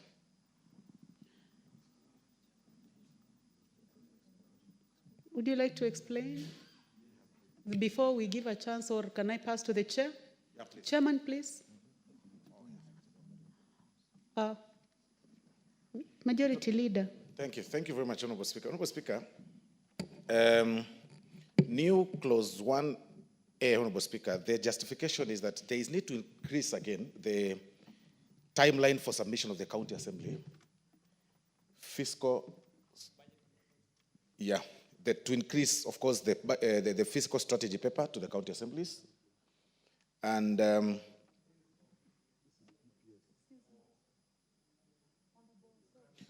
sorry.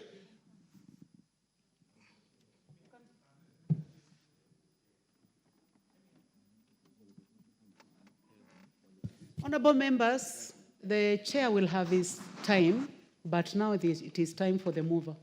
And I think we are moving well. Sorry, Honorable Speaker, I had...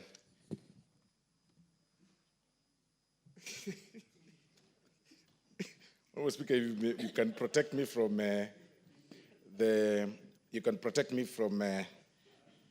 kingpin, Honorable Speaker. I had misplaced... Member for Emukuru Dikri. Honorable Speaker... Emurwa. Member for Emurwa Dikri. Please, be orderly.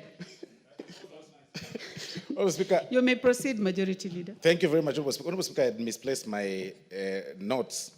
Mr. Speaker, the amendment of the Public Finance Management Act of 2012, Mr. Speaker, seeks to increase the period of consideration of the budget policy statement again from 14 days, Honorable Speaker, to 21 days, which is necessary again to allow for comprehensive scrutiny of the proposals contained in the statement. This is the purpose, Honorable Speaker, at least again to extend that timeline from 14, Honorable Speaker, to 21. I mean, one will not lose too much, Honorable Speaker, for waiting at least for another 7 days for people to scrutinize the BPS, Honorable Speaker, and understand it better. Because the hurried nature of people, trying to pull through the BPS just within the 14 days, Honorable Speaker, needed to be extended so that people can really understand it. So I beg to move, Honorable Speaker. Thank you. Thank you, Honorable Soro. I propose the question that new clause 1A be now read a second time. Chairman? So, Honorable Chair, maybe we are wondering why we have two PFM amendment bills separate. So the PFM bill number 3 that we just passed includes county functions. And that's why we're saying when you transfer funds, they must be accompanied by transfer of funds.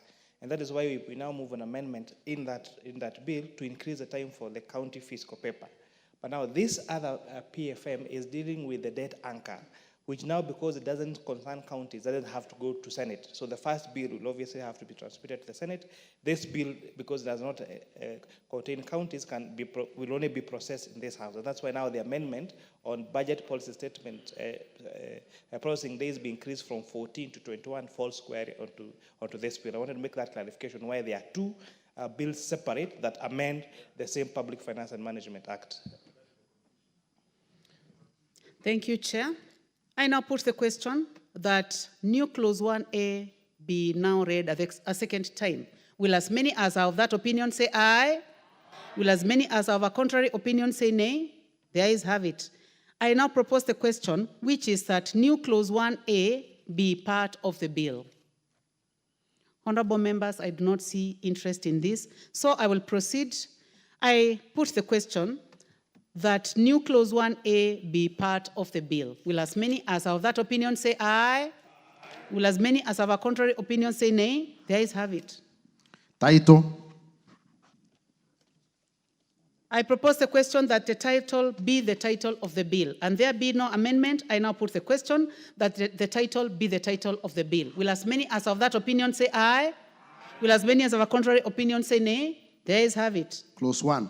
I propose the question that clause 1 be part of the bill. There be no amendment. I now put the question that clause 1 be part of the bill.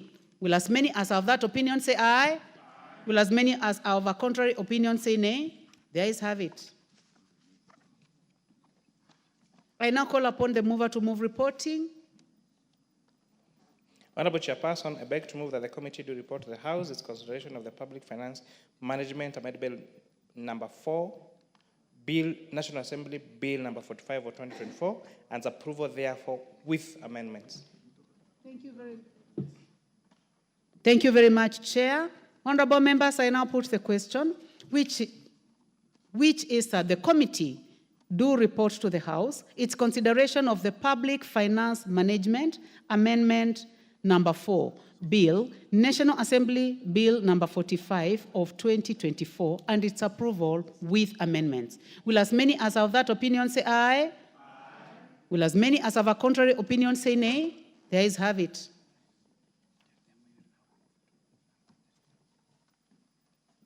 Honorable members, now we are moving to the third.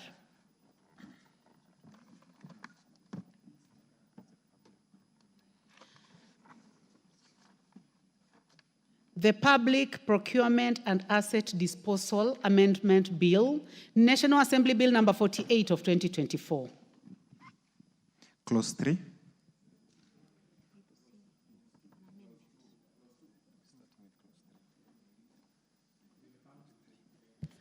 So I propose the question that clause 3 be part of the bill, Chair. Chairman, I hope you are ready with this, the third one.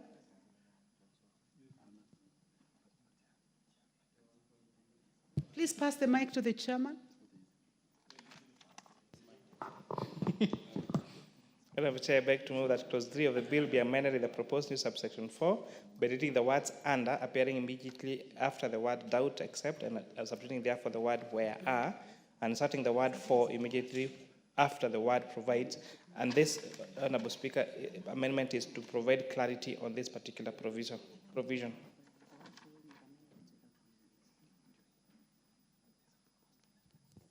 I propose the question that clause 3 be amended as proposed by the chairman. Honorable Nyikal, Dr. Nyikal. Chair, I would request that we have more. Just seeking clarity does not give us the substance. It is that clarity that is being done through this bill that we need to know what it is.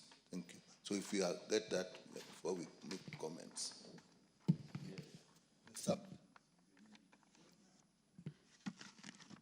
I do not see any other interest in this, honorable members. So I now propose the question. Clarity, and it looks like the mover is actually ready. You know, we are passing extremely important bills in the last few minutes here. Chair, did you hear what clarification you were seeking? Okay, so you may proceed. But the chair I should have had it first. Sorry to say that, but okay. Sorry, Honorable Chair. Honorable members, clause 3 of the bill, to read it verbatim, it says, section 4 of the principal act is amended by inserting the following new section immediately after subsection 3. For the avoidance of doubt, except under bilateral or multilateral agreements between Government of Kenya and any other foreign government agency, entity or multilateral agency, provides use of foreign or international financing. So if you read, for the avoidance of doubt, except under, we are changing the word under, so to except where are bilateral or multilateral agreements between governments of Kenya and another foreign agency, entity, or multilateral agency. And when you check now the next words, provides use of foreign, that is not grammatically correct. So we are changing that to provide for use of foreign or multinational financing. That's why I clarified that was more for logical and grammatical flow of the language. It doesn't change the materiality of the clause, Honorable Chair. Thank you, Chairman. Would you like to make your comment, Honorable Nyikal? Yes, Chair. Now I'll make my comment. It must be clear to us when we are going to use foreign procurement procedures in our country. So I think I understand that and I know the implications. This is not the time really to discuss whether it is. I think it's the main substance of the bill. But at this point, it makes it clearer what it is saying, and therefore I support it. But the substance of it is a different matter. That probably is passed by time now. So thank you, Honorable Dr. Nyikal. I now put the question, which is that clause 3 be amended as proposed by the chair. Will as many as of that opinion say aye? Will as many as of a contrary opinion say nay? The ayes have it. I now put the question that clause 3 as amended be part of the bill. Will as many as of that opinion say aye? Will as many as of a contrary opinion say nay? The ayes have it. Clauses 4, 5, 6, 7, and 8. I propose the question that clauses 4, 5, 6, 7, and 8 be part of the bill. No amendment, so I now put the question that clause 4 to 8 be part of the bill. Will as many as of that opinion say aye? Will as many as of a contrary opinion say nay? The ayes have it. Clause 9. I propose the question that clause 9 be part of the bill. Chairman, you have an amendment? Yes, Honorable Chair, I beg to move that clause 9 of the bill be amended in paragraph A by deleting the proposed new subsection 4 and substituting therefore with a new subsection, a debarment under this section shall be a specified period of time of not less than 3 years and not exceeding 6 years. And paragraph B, by deleting the expression 5 and substituting therefore the words 4A. This proposed amendment is seeking to provide a range of period of disbarment in line with international best practice. And the second proposed amendment is seeking to correct an error. The Act currently has subsection 5, and the new subsection should therefore be 4A. So the second section is correcting a numbering error, but the first one was now to make sure that the debarred period of entities that are involved in illegalities in procurement process, the debarment period adhere to best practice, which is now specified to be a period not less than 3 years and not exceeding 6 years. I beg to move, Honorable Chair. Thank you, Chairman. I propose the question that clause 9 be amended as proposed by the chair. I put the question. Honorable members, I put the question that clause 9 is amended, be amended as proposed by the chair. Will as many as have that opinion say aye? Will as many as have a contrary opinion say nay? The ayes have it. I now put the question that clause 9 as amended be part of the bill. Will as many as have that opinion say aye? Will as many as have a contrary opinion say nay? The ayes have it. Clause 10. I propose the question that clause 10 be part of the bill. So no amendment. I now put the question that clause 10 be part of the bill. Will as many as have that opinion say aye? Will as many as have a contrary opinion say nay? The ayes have it. Clause 11. I propose the question that clause 11 be part of the bill. Chairman, you have an amendment. Yes, Honorable Chair, I beg to move that clause 11 of the bill be amended in paragraph A, in the proposed new subsection 6A by deleting the words less than and substituting therefore the words up to, in paragraph B in the proposed new subsection 15 by inserting the words exhibiting an unfair competition immediate of the word a foreigner, and 2 by deleting the words exhibiting unfair competition appearing immediately after the words as being Kenyan. Honorable Chair, this is seeking to cure, if you read what is provided for in the bill, in clause 6A, that any procurement of less than 1 billion shall be awarded to a local firm. So the simple understanding of this would be any procurement of less than 1 billion, which would mean that 1 billion shillings will not be included as the amount that is mandatory to be awarded to a local firm. So now this is providing clarity to saying that all procurement up to 1 million shillings, so it is to 1 billion shillings will be included as the amount that qualifies for a local firm, so that there is no any ambiguity. Otherwise, you will have tenders being quoted at 1 billion shillings and saying that local contractors cannot qualify because the law talks about up to 1 billion shillings. So it is to make sure that 1 billion is included as a threshold for, as a requirement for tenders that should be solely be won or reserved for local firms. And the other one is, as I said, is to provide clarity and to correct a grammatical error in the drafting. Thank you, Honorable Chair. Thank you very much, Chair. I propose the question that clause 11 be amended as proposed by the Chair. Honorable Soro.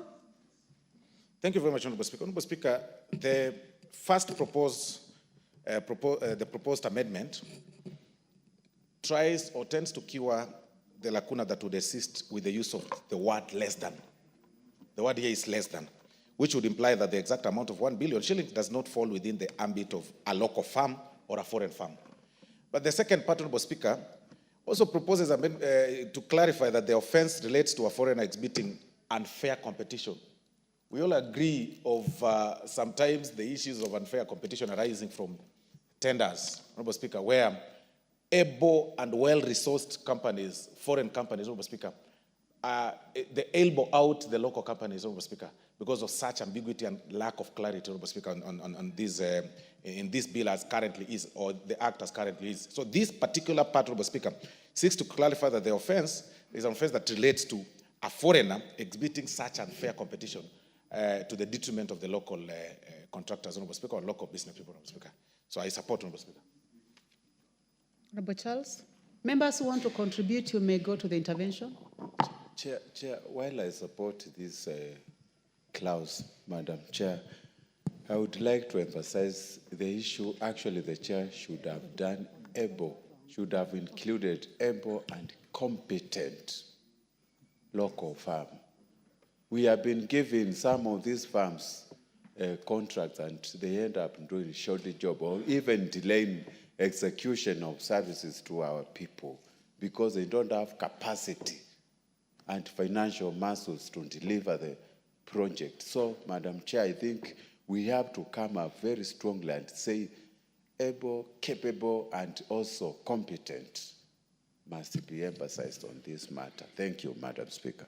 Thank you. The Honorable Ridikiri Mugambi, member for Buri. Thank you, Madam Speaker. I think this is a very important because I've seen many foreigners taking advantage of this clause the way it was before. Because you say up to or less than can mean anything up to 100,000. So I think the committee brought this the best time, particularly now, where we have seen so many foreign companies come here and start doing even the jobs that need to be done by very simple contractors, even in our rural constituencies.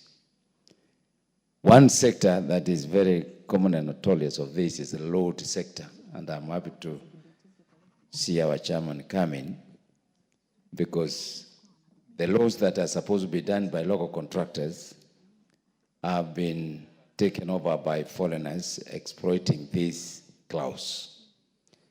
So I really commend the committee for making it up to including 1 billion. And therefore, it cuts off the foreigners who misuse that clause for them. I support this clause, Madam Speaker. Thank you. Members, you can make quick comments. Let them be quick. The Honorable Joseph Cherorot, member for Kipkelion. First. Thank you, Madam Speaker. I stand to support the clause of up to 1 billion, Madam Speaker, because in this country, Madam Speaker, we have a lot of foreigners who have taken advantage of Kenyans, especially when it comes to contracts, Madam Speaker. And I want to say that my colleague has mentioned that we have to say those who have got the capacity. I think those who are involved, especially the institutions who are involved in tendering, they are able to do the due diligence with the companies that are going to be given contracts, Madam Speaker. Therefore, I want to say that this clause will protect Kenyans from being exploited by foreigners. Thank you, Madam Speaker. I support the clause. Thank you. I'm trying to trace the card, your card, the member for Nyamira. Do you have your card? Okay, you may make your comment. Honorable member for Nyamira County. Thank you, Honorable Chair. I rise to support this clause. Chair, Kenyans are also growing. They're growing, those people within our country who also need to grow have been hampered because of the billionaires who come from outside. We need also to protect our people. If this clause remains the way it is, then always our people will be locked out as they have been locked out. So this clause is going to open doors for the Kenyans so that they can also be able to reach and get resources which also belongs to them. Chair, I want to support this one. Thank you. Honorable Parashina Sakimba, member for Kajiado. Thank you. Kajiado South. Thank you so much. I also just put my voice. I think I also stand to support the amendments from the chair. Madam Speaker or Chair, I think what we needed to see is that I have a very, not even touchable, but evidence whereby the foreigners take advantage of the local, of our local Kenyan business people. And it is because of that part of putting up to, just around that less than. But as we also introduce the up to, we need to ask that if possible, we need to have other things that can check. There's something called special economic zone in Naivasha, and it was given to Turkey. But that Turkey only brought a container, a small container, and is pretending to have money, but is busy moving in local banks, equity, looking for money. For the last 4 years, he doesn't have anything. So I don't know, even if we put up to, and I did just to the chair for the committee to check, can you also be having grounds to determine if I mention I have $1 billion, but maybe I have 10,000, what will happen to that foreigner? Thank you. Thank you, Honorable Member for Kajiado South. Honorable members, bearing in mind this is Committee of the Whole, we can make very quick comments because you already passed debate in the second reading. So when you get a chance, make a quick comment so that we can make progress. Honorable Dr. Nyikal.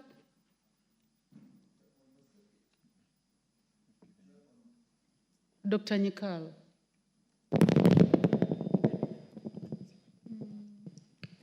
Well, can you hear? Okay. On the second bit, what ill is being cured here? Is it somebody misrepresenting himself as being a Kenyan or the unfair competition? So can that be clear on the B part when we are saying representing himself? Because it appears to me as the ill is misrepresenting themselves as being a Kenyan. Where does the unfair competition then come here? Can I get a little more explanation on that? You are seeking explanation from the chair? Yes.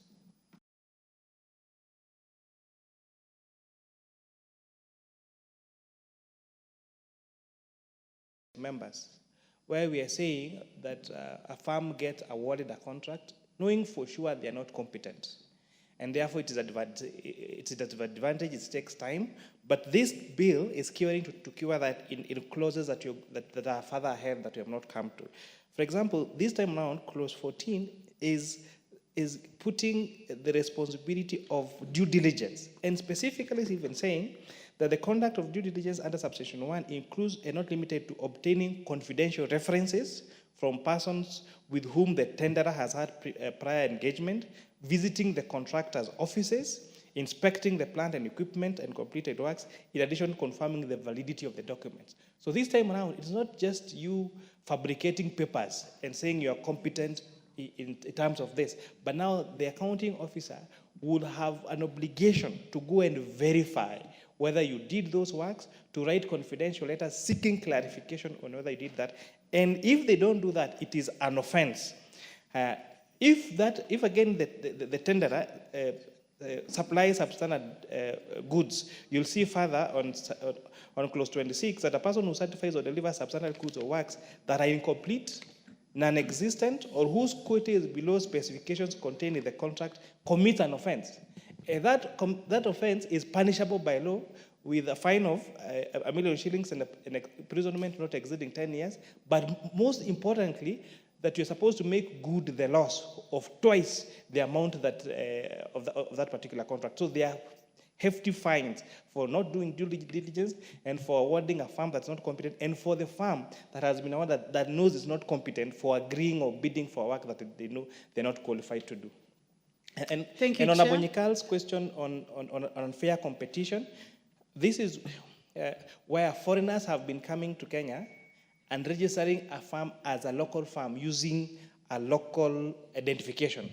Now, that is now an offense. If this Honorable House approves these amendments, that will be an offense on both the foreigner and the local who agrees to be used by the foreigner to register a firm to appear like it's a local firm whereas the beneficial owners of that particular firm are foreigners. Chair, I think that is very clear explanation. Members, I want to give a chance to the Chair, Transport, and then we push the question. We've taken so long on this one clause.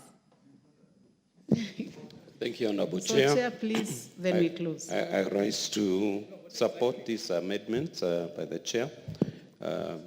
Finance, because Honorable Chair, we've had situations, especially in the road sector, where local contractors are disadvantaged and are not allowed an opportunity to contribute to the construction of roads because of unfair competition, where the foreigners have more capacity, have more commitment. Because one of the things that we see with the members of parliament is that they prefer to work with the foreign contractors. You see a member of parliament lobbying to have their project done by a foreigner. I want to beseech members to support our local contractors so that we can build them to get to a level where they will be able to better their companies, better their lives, and better their ability to compete with the foreigners. Honorable Chair, we must do whatever it takes to support our people so that they are not unfairly disadvantaged in implementing projects that are within their ability. I will cite an example, Chair. When we come to gravel roads, when it comes to marraming of our rural roads, these are roads that should not be done, or the projects that should not be done by foreign companies, disguised as local companies. We must allow our people, our local people, to do these projects so that we can be able to better their lives and their. Thank you very much, Chair. Honorable members, I now put the question, which is that clause 11 be amended as proposed by the Chair. Will as many as of that opinion say aye? Will as many as of a contrary opinion say nay? The ayes have it. I now put the question that clause 11 as amended be part of the bill. Will as many as of that opinion say aye? Will as many as of a contrary opinion say nay? The ayes have it. Clauses 12, 13, 14, 15, 16, and 17. I propose the question that clause 12 to 17 be part of the bill. There be no amendment. I now put the question that clause 12 to 17 be part of the bill. Will as many as of that opinion say aye? Will as many as of a contrary opinion say nay? The ayes have it. Clause 18. I propose the question that clause 18 be part of the bill. Chairman, Finance. Honorable Chair, I beg to move that clause 18 of the bill be amended in the proposed new subsection 1A by deleting the word authority and substituting therefore with the word accounting officer. Honorable Chair, if you check the clause 18 of the bill, it says that upon completion of an evaluation and successful tender is established, the authority shall notify the other tenderers of their award. But now you realize that the one who is awarding the tenders and who will inform the tenderers is the accounting officer and not the authority. So we are deleting the word authority and substituting therefore with accounting officer. This was more of a drafting error that we're now correcting at this committee of the whole House. Thank you, Chair. I propose the question that clause 18 be amended as proposed by the Chair. I now put the question that clause 18 be amended as proposed by the Chair. Will as many as of that opinion say aye? Will as many as of a contrary opinion say nay? The ayes have it. I now put the question that clause 18 as amended be part of the bill. Will as many as of that opinion say aye? Will as many as of a contrary opinion say nay? The ayes have it. Clauses 19 and 20. I propose the question that clause 19 and 20 be part of the bill. No amendment, so I put the question that clause 19 and 20 be part of the bill. Will as many as of that opinion say aye? Will as many as of a contrary opinion say nay? The ayes have it. Clause 21. I propose the question that clause 21 be part of the bill. Chair, Finance, you have an amendment? Honorable Chair, I propose that clause 21 be amended as per the order paper. Again, this is seeking to do the same thing that I explained in clause 18. The word used there on clause 21 is that clause 21(3), that the authority shall ensure that priority is given to citizen contractors in subcontracting of tenders that have been allocated to citizen contractors. Again, that should not be done the work of the authority. It is a work of the accounting officer. So we're deleting the word authority and substituting therefore with the word accounting officer. Thank you. I propose the question that clause 21 be amended as proposed by the Chair. I now put the question that clause 21 be amended as proposed by the Chair. Will as many as of that opinion say aye? Will as many as of a contrary opinion say nay? The ayes have it. I now put the question that clause 21 as amended be part of the bill. Will as many as of that opinion say aye? Will as many as of a contrary opinion say nay? The ayes have it. Clauses 22 and 23. I propose the question that clause 22 and 23 be part of the bill. There be no amendment. I put the question that clause 22 and 23 be part of the bill. Will as many as of that opinion say aye? Will as many as of a contrary opinion say nay? The ayes have it. Clause 24. I propose the question that clause 24 be part of the bill. Chair, Finance, you have an amendment? Thank you, Honorable Chair. I beg to move that clause 24 of the bill be amended paragraph A by deleting the expression 7A and substituting therefore with expression 8A. This is to tukiwa referencing error. The reference to the act should be 8A and not 7A. And therefore, that's why we are substituting 7A with 8A to correct that cross-reference. Thank you, Chair. I propose the question that clause 24 be amended as proposed by the chairman. I now put the question that clause 24 be amended as proposed by the chair. Will as many as have that opinion say aye? Will as many as have a contrary opinion say nay? There is have it. I now put the question that clause 24 be, as amended, be part of the bill. Will as many as have that opinion say aye? Will as many as have a contrary opinion say nay? There is have it. Clause 24, proposed amendment. 25. Clause 25, no amendment proposed. I propose the question that clause 25 be part of the bill. There being no amendment, I now put the question that clause 25 be part of the bill. Will as many as have that opinion say aye? Will as many as have a contrary opinion say nay? There is have it. Clause 26.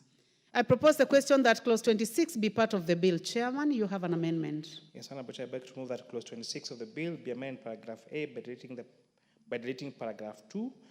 This part 8 is providing for classified procurement methods and procedures and does not contain any orders issued either by the authority or the review board. So part, that is what? 9 deals with the methods of procurement of goods and works and services. So again, it is seeking to provide for clarification on the responsibilities of this particular different procurement methods. I beg to move, Honorable Chair.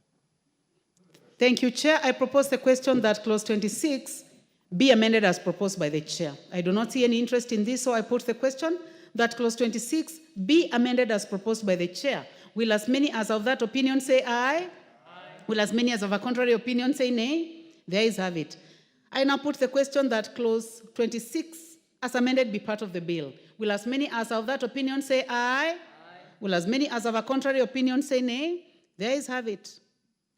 Clause 27. I propose the question that clause 27 be part of the bill. Chair, you have an amendment. Honorable Chair, I beg to move that clause 27 of the bill be amended in the proposed new section 177 in subsection 1A1 by reading the words not less than, appearing immediately after the words a term of, and substituting therefore the words not exceeding. Honorable Chair, this amendment is seeking to rationalize the penal provision for a natural person and to make it commensurate to the offense. So it's on the bill, if you read 177A1, it says a person in a natural person. These are on the penalties for various offenses. A fine not exceeding 1 million shillings or to imprisonment for a term of not less than 10 years or to both. So this now changing not less than to a term of, and subject therefore with not exceeding, not just in line with good legal drafting, but it's also seeking to provide for that penal provision for a natural person to be commensurate to the offense that could have been committed. Thank you, Chair. Honorable members, I propose the question, which is clause 27, be amended as proposed by the Chair. The Honorable Silvanus Osoro, Majority Whip. Thank you very much, Honorable Chair. Honorable Chair, when we talk about the commensurate, that the retributive nature is commensurate to the offense, what we mean, Chair, is that you really cannot have similar terms of penalties of a chicken thief with a person that murders. Because when you leave the words not less than, then you leave it, you give the trial chamber an open check to define the number of years they can actually decide to give this person. They even give this person 30 years or even 50 years, Honorable Speaker. That is very punitive. And that is why these are the words of a term not exceeding, it is commensurate because they can't now then exceed 10 years when they want to punish those offenders, Honorable Speaker. So the justification is very clear. Not less than leaves it open, very dangerous, and if you get a malicious bench, they can actually give this person up to 100 years, which is quite challenging, Honorable Speaker, and it's not really commensurate to the, to the charges. Thank you very much, Honorable Speaker. I support. Thank you very much for that justification, honorable members. I now put the question that clause 27 be amended as proposed by the chair. Will as many as of that opinion say aye? Will as many as of a contrary opinion say nay? The ayes have it. I now put the question that clause 27 as amended be part of the bill. Will as many as of that opinion say aye? Will as many as of a contrary opinion say nay? The ayes have it. Clause 2. I propose the question that clause 2 be part of the bill. Chairman Finance, you have an amendment. Clause? No. Chair, Oh, clause 2, yes. Clause Honorable 2 Chair, as amendments, Yes. 2 amendments actually. Honorable Chair, I beg to move that clause 2 of the bill is amended by deleting paragraph A and substituting therefore the new paragraph A in the definition of asset by inserting the words a virtual or digital assets immediately after the property rights, and in paragraph B by deleting the words local farm and substituting therefore the following new definition, that now a local farm would mean a company incorporated in Kenya under the Companies Act or any other written law whose shareholding is wholly owned by Kenya.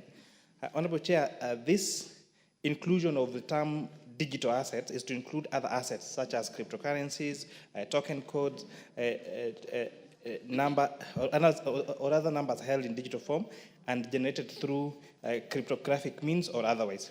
The proposed definition of local forms of that space of digital assets, virtual assets, to be recognized also in the definition of the word asset. Thank you, Chair. Honorable members, I propose the question that clause 2 be amended as proposed by the chair. Honorable Irene Mayaka. Thank you, Honorable Chair. Chair, I would also like to support this amendment on the first part in terms of the virtual assets, because virtual and digital, because this then will be in line with the current standards that we have in the rest of the world, but also a challenge to the Chair Finance in terms of us having forward conversations on including cryptocurrency as a legal tender in our country, so that this also goes in line with this as well. On the second part, also I support that, because majority of the young people in this country do not have companies, they have partnerships, so this will also be incorporating them and ensuring that they're also beneficiaries of this particular new law. Thank you.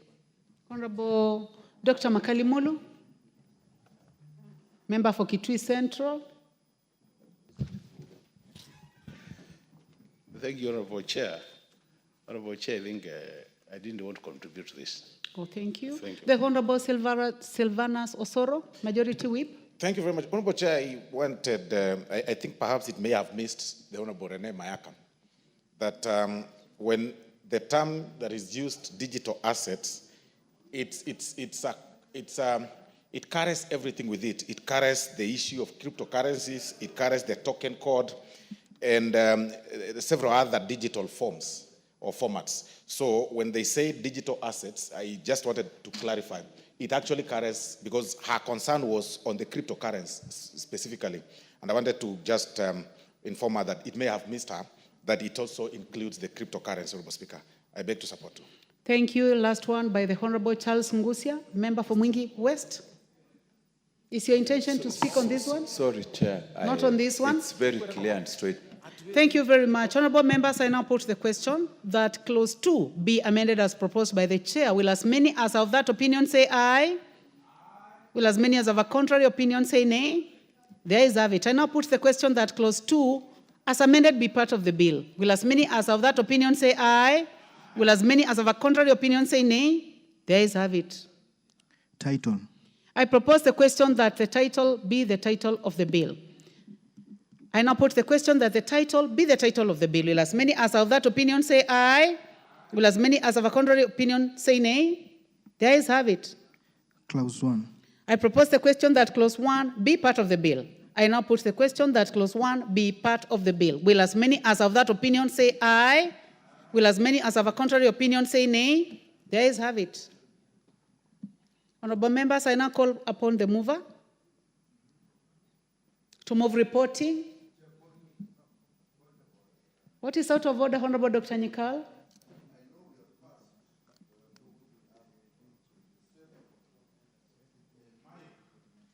Please give him the mic so that we can hear him. This thing is, okay. we passed, but maybe I've missed it, but what we seem to be correcting in 27 is already there, so I don't really see what we are correcting, unless we are talking about B, because we are saying removing the word not exceeding, the word not less than, and putting not exceeding, but what is in 127, 177A is actually the word not exceeding. So I'm not exactly quite sure what exactly we did there. So, Honorable Dr. Nikal, Chair Finance. Chair Finance. Honorable Chairperson, I beg to move that the committee do report to the House its consideration of the Public Procurement and Assets Disposal Amendment Bill, National Assembly Bill number 48 of 2024, and its approval thereof with amendments.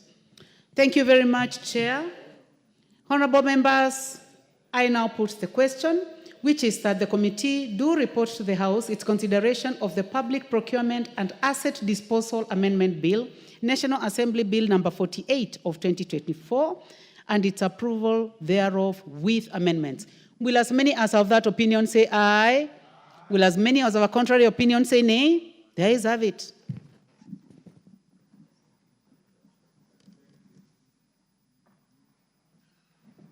Honorable members, Mr. Speaker.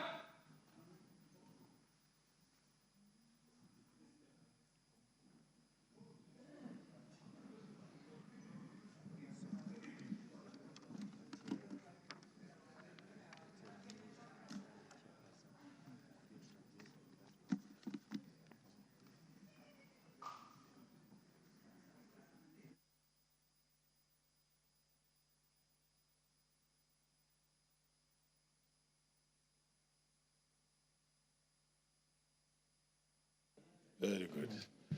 Very well, honorable members, we may take our places.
Very well, honorable members. Let's call upon the chairperson to report. And we are beginning with the Public Finance Management Amendment number 3 Bill, National Assembly Bill number 44 of 2024. Chairperson. Thank you very much, Honorable Speaker. Honorable Speaker, I beg to report that the Committee of the Whole House has considered the Public Finance Management Amendment number 3 Bill, National Assembly Bill number 44 of 2024, and approved the same with amendments. Very well, Chairperson. Let me call upon the mover of the bill.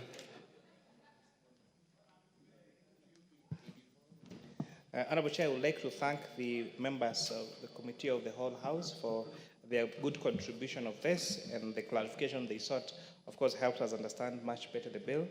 I would like to appreciate the remarks by Honorable CPA Mayaka, and I want to notify you that the recognition of virtual assets and digital assets are legal tender in this republic is a discussion that the Committee of Finance and National Planning is very well versed of.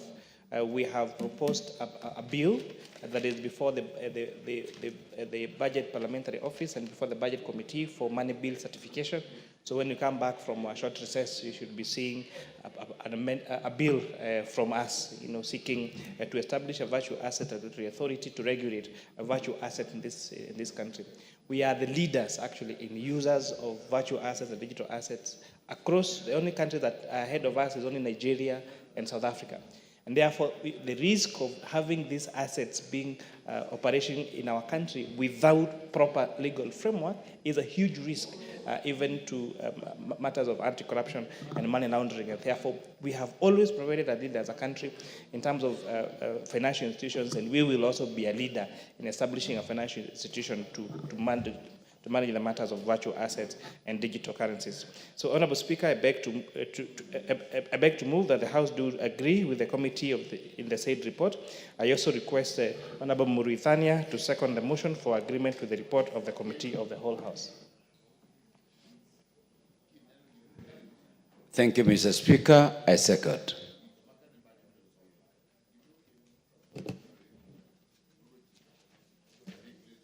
Very well, honorable members. I now propose the question, which is that the House do agree with the committee in the said report. And therefore, honorable members, we shall postpone putting of the question to the next session. We now proceed to the Public Finance Management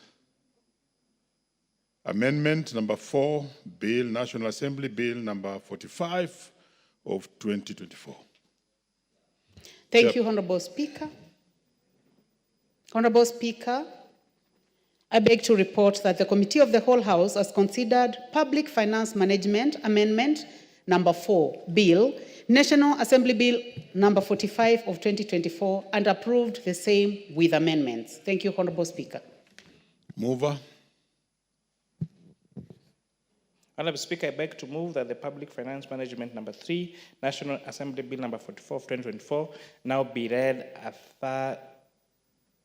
third time, and I request Honourable Justice Lemengit. Order. You may take that again. Please, clerk, give him the requisite notes he needs to use.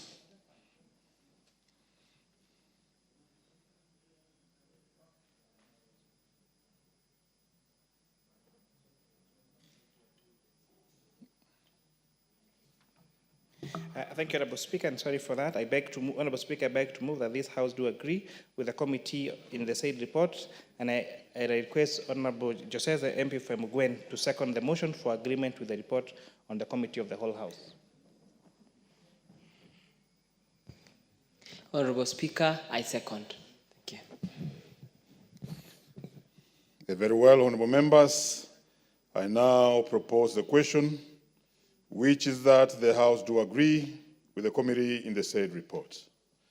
Again, honourable members, we postpone the putting of the question to the next session. And finally, let's deal with the Public Procurement and Assets Disposal Amendment Bill, National Assembly Bill number 48 of 2024. Chairperson. Thank you, Honourable Speaker. Honourable Speaker, I beg to report that the Committee of the Whole House has considered the Public Procurement and Asset Disposal Amendment Bill, National Assembly Bill number 48 of 2024, and its approval thereof with amendments. Thank you, Speaker. Mover.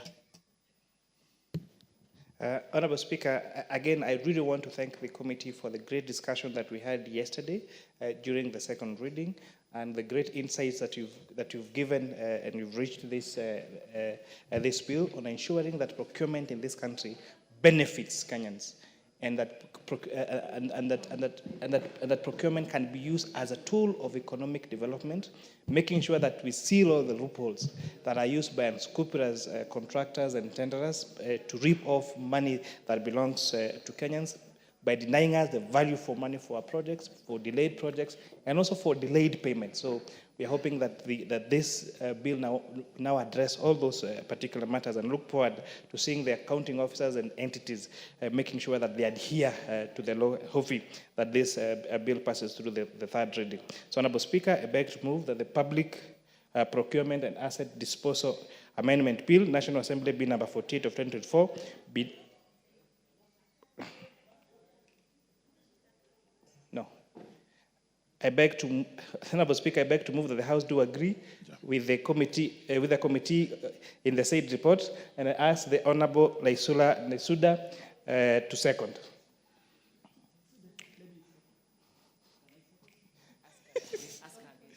Honourable Speaker, I request the Honourable Laisula Nesuda to second.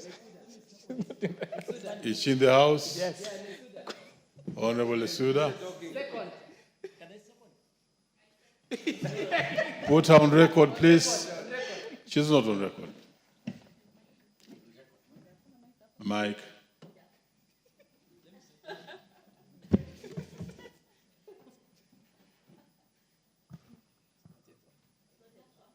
Any mic near that? Please, any mic around that area? Any other mic? Very well, there's one ahead. Very well, proceed.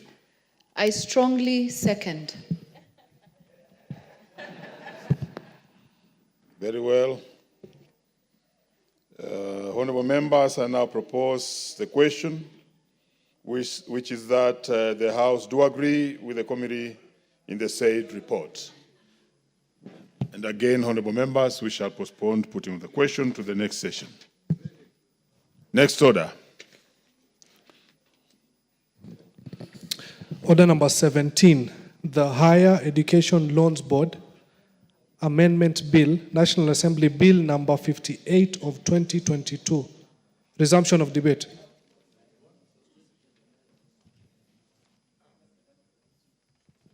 Mover. Had you been seconded? It's time to second now. So nominate a person to second for you. Thank you, Honourable Speaker. I would like to request the Honourable Member of Parliament for Mingi West, Honourable Charles Nguna, to second the motion. Charles Nguna. Thank you, Mr. Speaker, for giving me this opportunity to second this motion by indomitable lady from Machakos, Cowden Joyce Kamene. Actually, Machakos people should be proud of having such a motherly Cowden MP, because she is factoring almost everybody who is in school. Madam Speaker, the Higher Education Loans Board, the Higher Education Loans Board bill is just seeking to amend Act number 3 of 1995, which exclude students who are under 18 years from accessing the loan. And Mr. Speaker, doing education early is not a crime for people. I am one example of a person who finished secondary education before the age of 18, and I joined university at the age of 17, Mr. Speaker. Mr. Speaker, you know the background of our students. Some of them come from a very poor background, and they need these loans actually to access the facility so that they can continue with their studies. And being at the age below 18 years, you cannot access this credit facility, Madam, Mr. Speaker. Mr. Speaker, that is why I am saying it is important to follow the Constitution of 2010, which actually says nobody should be discriminated under any grounds. And by this law, which came in 1995, discriminating the students who are under 18, not accessing this loan, it is amounting to discrimination, and we are breaking the Constitution of 2010. Everybody in this country must be treated fairly and equally without discrimination, Mr. Speaker. We are requesting the bill to be amended so that even if the student has not achieved the age of 18, you can use your guardian and your parents as co-signatories so that all of them can access the loan. And with those few remarks, I strongly second this motion, Mr. Speaker. I urge all the members who are in the House to second it and also approve it. Thank you, Mr. Speaker.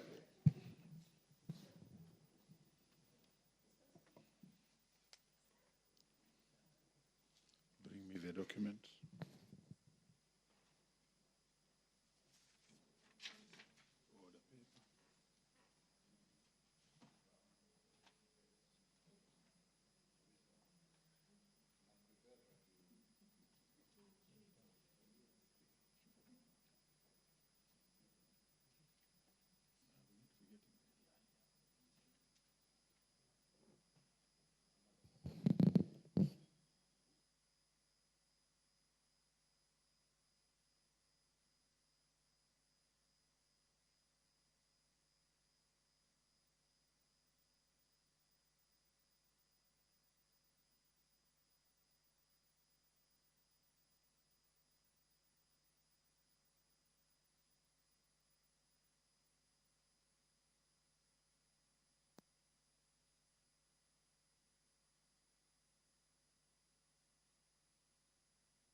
Very well, honorable members. I now propose the question that the Higher Education Loans Board Amendment Bill, National Bill number 58 of 2022, be now read a second time. Who gets the first bite? Ridikiri Mugambi. Thank you, Mr. Speaker, for this opportunity. Our children deserve education. Those ones who are lucky to have parents who can take them to school early enough for them to be ready for university at the age of 17, like Honorable Muguna, they need to be accommodated. I think going by what we are seeing now, majority of our kids are going to the school early and they are able to push themselves to the university even before they reach age 17, some of them. I think we need to start talking with the doctor to tell us exactly what is happening, because some of our kids now are able to grasp the education at a very tender age. And really, as Kenyans, we need to react as such. Mr. Speaker, it is true that no kid should be disadvantaged. The capping of the age 18 by our laws, I think, need to be relooked again. I know in America, at the age of 16, you can enroll into the army. We still have to go to be given the reason why we insist that you can only be determined as a Kenyan citizen when you reach age 18. But that's not the issue. The issue here is funding for the university in totality, not only with the help. One of the problems that we are having right now with the new education funding is that some of the kids have no identity cards, and therefore they are not in the system that when you're answering the questions, when you're asked your ID number, you're not able to give. Mr. Speaker, there is no reason as to why somebody who is ready should not be given the loan. And I think this is more of an administrative matter, Mr. Speaker, that when somebody has finished is or a high level, I think we need to have a document. We used to use the living certificate. The question is that living certificate a legal document that a student can use to apply for higher education loans? I think it should. On top of that, we have parents and guardians, so that they become point of reference. In any case, even if you are more than 18 years, your parent will still sign the documents for you. So strictly speaking, there's no reason why a kid of 17 years and has qualified to go for higher education should be denied access to the loan to fund his or her education. I want to thank Madam Joyce for this. It may look simple, but it's going to raise a question that majority of our parents out there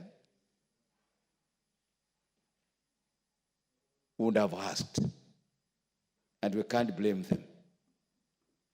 My kids went to the university at age 17, and they're lucky enough they had their passports and the privilege of using it. But how many kids have passports? And that's a misnomer that we didn't need to collect. Because if, as a kid, you have a passport and you can use it, but when you don't have an ID, you can't. So how many kids have passports? So I think that advantaged people like us, members of parliament, we're able to push for passport for our kids. It discriminates against the kids from the poor families. I support this amendment, and they need to be executed as quickly as possible, because by next year, we are going to have a big pool of those kids wanting to join the university. I support the bill. Microphone. Very well. The Honorable James Nikal. And James Nikal, as you speak on this, I think your debates will need to be very deep, because there's a particular law that led to this, and now how we are mitigating from that one. Thank you, honorable members. Thank you. Thank you, Mr. Speaker, for giving me opportunity. Mr. Speaker, this, although simple, actually strides very many major principles. I'm not quite sure which law you are referring to, but I guess it is referring to the age of school entrance, and in the Education Act, it refers to the age of childhood when you become an adult and you can now get identity cards. It actually just shows that many of our laws, actually we do not harmonize the laws. So you have one law in one area which is actually conflicting with another law. And this is another example where we put a law that actually conflicted with the law of when people should actually get ID cards. And I think we should start thinking whether that itself, the definition of childhood, and therefore being able to get a card, is an area that we should look at if it generates problems such as this. Having said that, Mr. Speaker, this also is actually a problem in the education sector, which, as we know now, is faced with a myriad of problems, policy issues that we are not able to harmonize and get to operate properly. And even within the education system, you still have a problem with basically funding of university education. And this is, again, a smaller bit of the problem of funding university education. Mr. Speaker, the main one I know, I'm coming back to this, the main issue of funding of university education is just proxy means testing. It is as simple as that. People are now saying we want to change band 5 and abolish band 4 and band 5. But you have to find out how do we get to those band 4 and band 5. So if that proxy means testing was done properly, it would help us. Because even when we help the children by this bill we're discussing, and still they'll be faced by that other problem.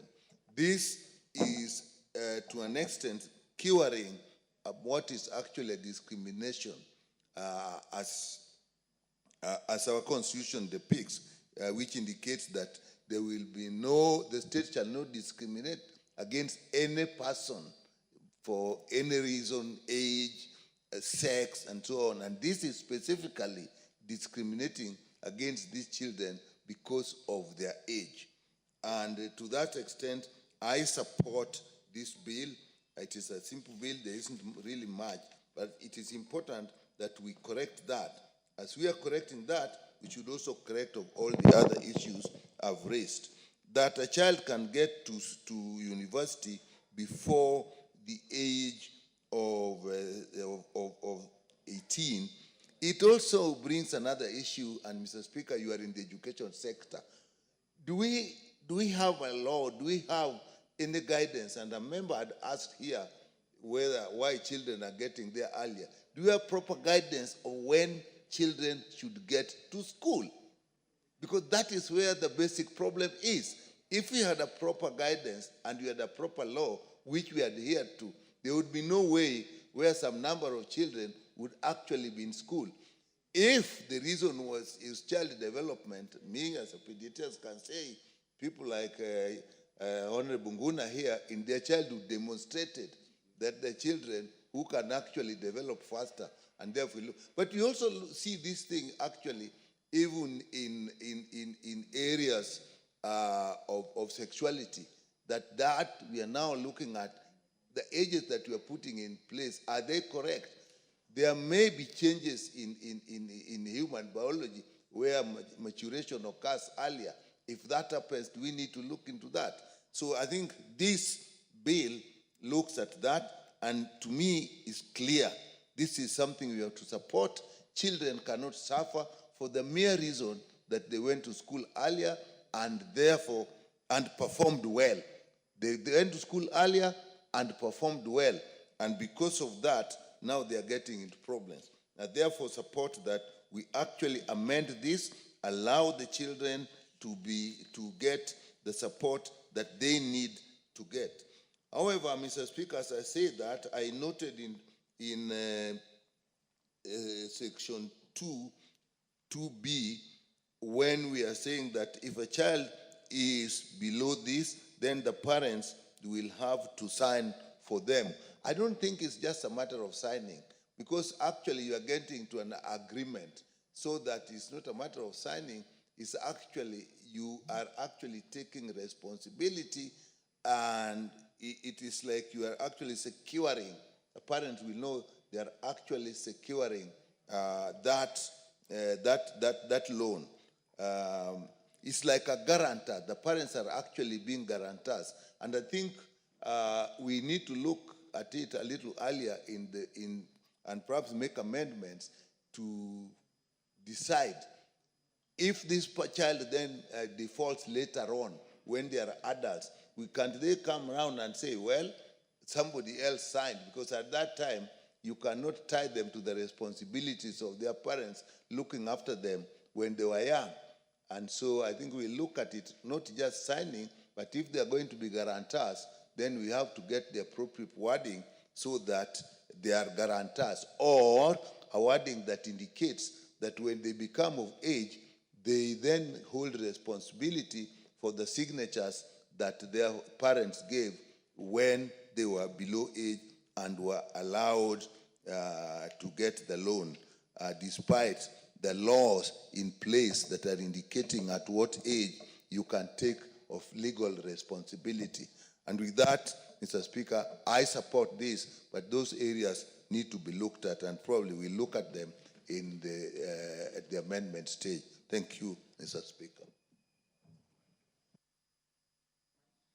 I think, Honorable Member, you spoke for many of us, because after the 2010 Constitution, the amendments in the Education Act tried to put an age, the minimum age for one to join school. So later on, this House will have to also deal with that, because that's how we ended up there. And number two, the new children now grow up very fast, and we should not limit the time they enter school.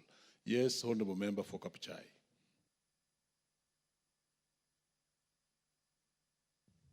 Thank you very much, Honorable Speaker, for giving me this time to contribute.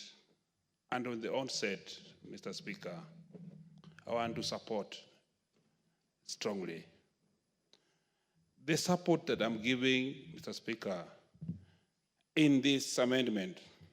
First, this House and this government must know, it must know, Mr. Speaker, that education has become dynamic. Days are gone, Mr. Speaker. Days are gone when students who are joining schools were told to repeat classes because they have not passed exams of those classes.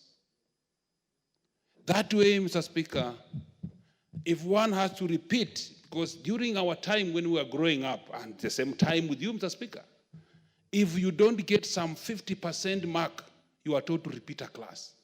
That could procrastinate some age. Right now, the new systems, the dynamic systems, Mr. Speaker, now is that a child does not repeat a class. Secondly, Mr. Speaker, days are gone when those who are joining universities were coming from Form 6. Form 5 and Form 6 was some also added years. So people are joining universities when they were out of the age above 18. Currently, Mr. Speaker, going by the 844 system, Mr. Speaker, you find a child who has not repeated a class doing his Form 4 or half Form 4 at the age of 16. Mr. Speaker, this amendment has come right in time. Right in time. And I want to commend the Member of Parliament for bringing this very. The only very urgent thing, Mr. Speaker, that we need to put into consideration as HELP, Higher Education Loans Board, must also consider is timely funding. So that let those students who are joining university know their fate of how much they have been funded 6 months before joining. So that, Mr. Speaker, the same students can now appeal. When they appeal, Mr. Speaker, and then the appeals board consider the appeals 2 months or 1 month before they join, so that students who are joining universities can join and enjoy the fruits of their hard work. Mr. Speaker, we also must talk of adequate funding. Funding, Mr. Speaker, is giving each, as I talk today, the current funding model with its problems, I'm starting to get calls that those students who appealed, who placed in wrong bands and appealed, have not been given feedbacks, and they're going to sit for the semester exam, and most universities have a zero balance, Mr. Speaker, that if you don't clear fees, you don't sit for the exam. So there are no exam guards. I want this thing be expedited very fast, so that some of these funding models, we go to the funding model that will assist most of our students. If this current funding model was assisting during our time, Mr. Speaker, you and me, we wouldn't be where we are. We wouldn't have graduated. This is the harshest models. And if we can go by way of doing these things, Mr. Speaker, what I'm happy of, and very much happy of, is that this amendment, Mr. Speaker, will cure the problems that we've had from Higher Education Loans Board. And also, I will also urge, Mr. Speaker, that as we do this, let us make the application of this funding be very simple, Mr. Speaker. During your time and my time, Mr. Speaker, we were applying on simple, just fill a form, take to the office, and get the money. Okay, Mr. Speaker, that had no much complications. Currently, Mr. Speaker, the system of application, which is very digital, some students go to the cyber, and the man in charge of the machine operating the cyber fills general information for every student. generalizes out. So let also go, Mr. Speaker, to see even how the application system is made. Let us also go in line. If we can come to the simplest method of application, even, Mr. Speaker, we know that these students stay with us. They stay in locations. Let the chief sign a form and that is all. If we go to that system, Mr. Speaker, we shall solve the problems. Every child in this Kenya has a chief or assistant chief and a DO. If the signature is enough, Mr. Speaker, we shall solve the problems. Otherwise, I support the bill, and Mr. Speaker, thank you for giving me this time to represent this and represent the people of Kabuchai in this house to talk about this bill. Thank you very much, Mr. Speaker. The Honorable Irene Mayaka. Thank you, Honorable Speaker. Honorable Speaker, I also stand to support this very timely amendment bill by my good friend, the Honorable member from Machakos. And Honorable Speaker, I just want to say, first of all, that this is very timely. For us who are new age parents, who our children complete Form 4, while they are way below 18 years old, this is very timely for very many parents because help has been very beneficial to majority of us. And as most members have rightly put it, is that our children nowadays are growing up pretty fast. They are very sharp and they are very exposed to the world. So they know a lot of these things. And Honorable Speaker, maybe this is also a ripe time to also discuss about us reducing the age of when one acquires a driving license. We need to get into that conversation as well, Honorable Speaker, because majority of countries, even in Africa, have already gone that direction. We shouldn't be waiting until 18 years old when our children can be able to access some of these things. Honorable Speaker, but also, even as we support this, and just as the Honorable member who spoke just before me has pointed out, we still have a lot of hiccups on the new funding model that needs to be resolved. So even as we are seeking to pass this particular law, it means we are going to add additional problems if we don't have that, the hiccups sorted out. And this is just to urge the Ministry of Education, Honorable Speaker, to look at some of these hiccups and quickly resolve them.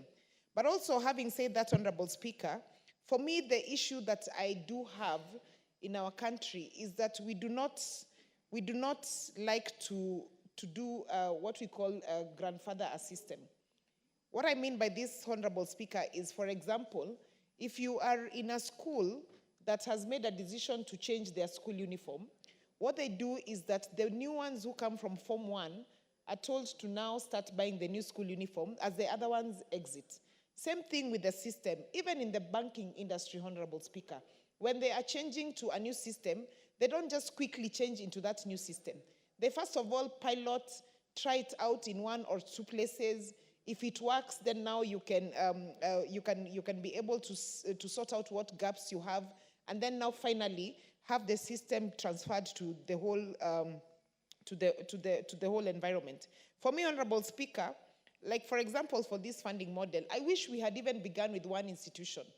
Have one institution access this funding model, see what gaps are emanating from that, fix those gaps, and then now implement it in another institution as well. That way, we are able to actually cater for all students, because as it is right now, most students who have just begun their first semester are not able to even start accessing exam cards, and exams are just around the corner, Honorable Speaker. So, Honorable Speaker, yes, I do support this very progressive bill, but as I've pointed out, we really need to fix some of these issues that are affecting us in our country. I thank you and I submit.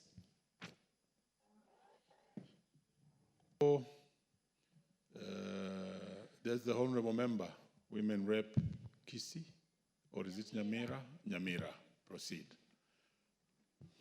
Thank you, Honorable Speaker, for giving me this opportunity so that I can also support the member for Machakos for her amendment to the Higher Education Loans Board.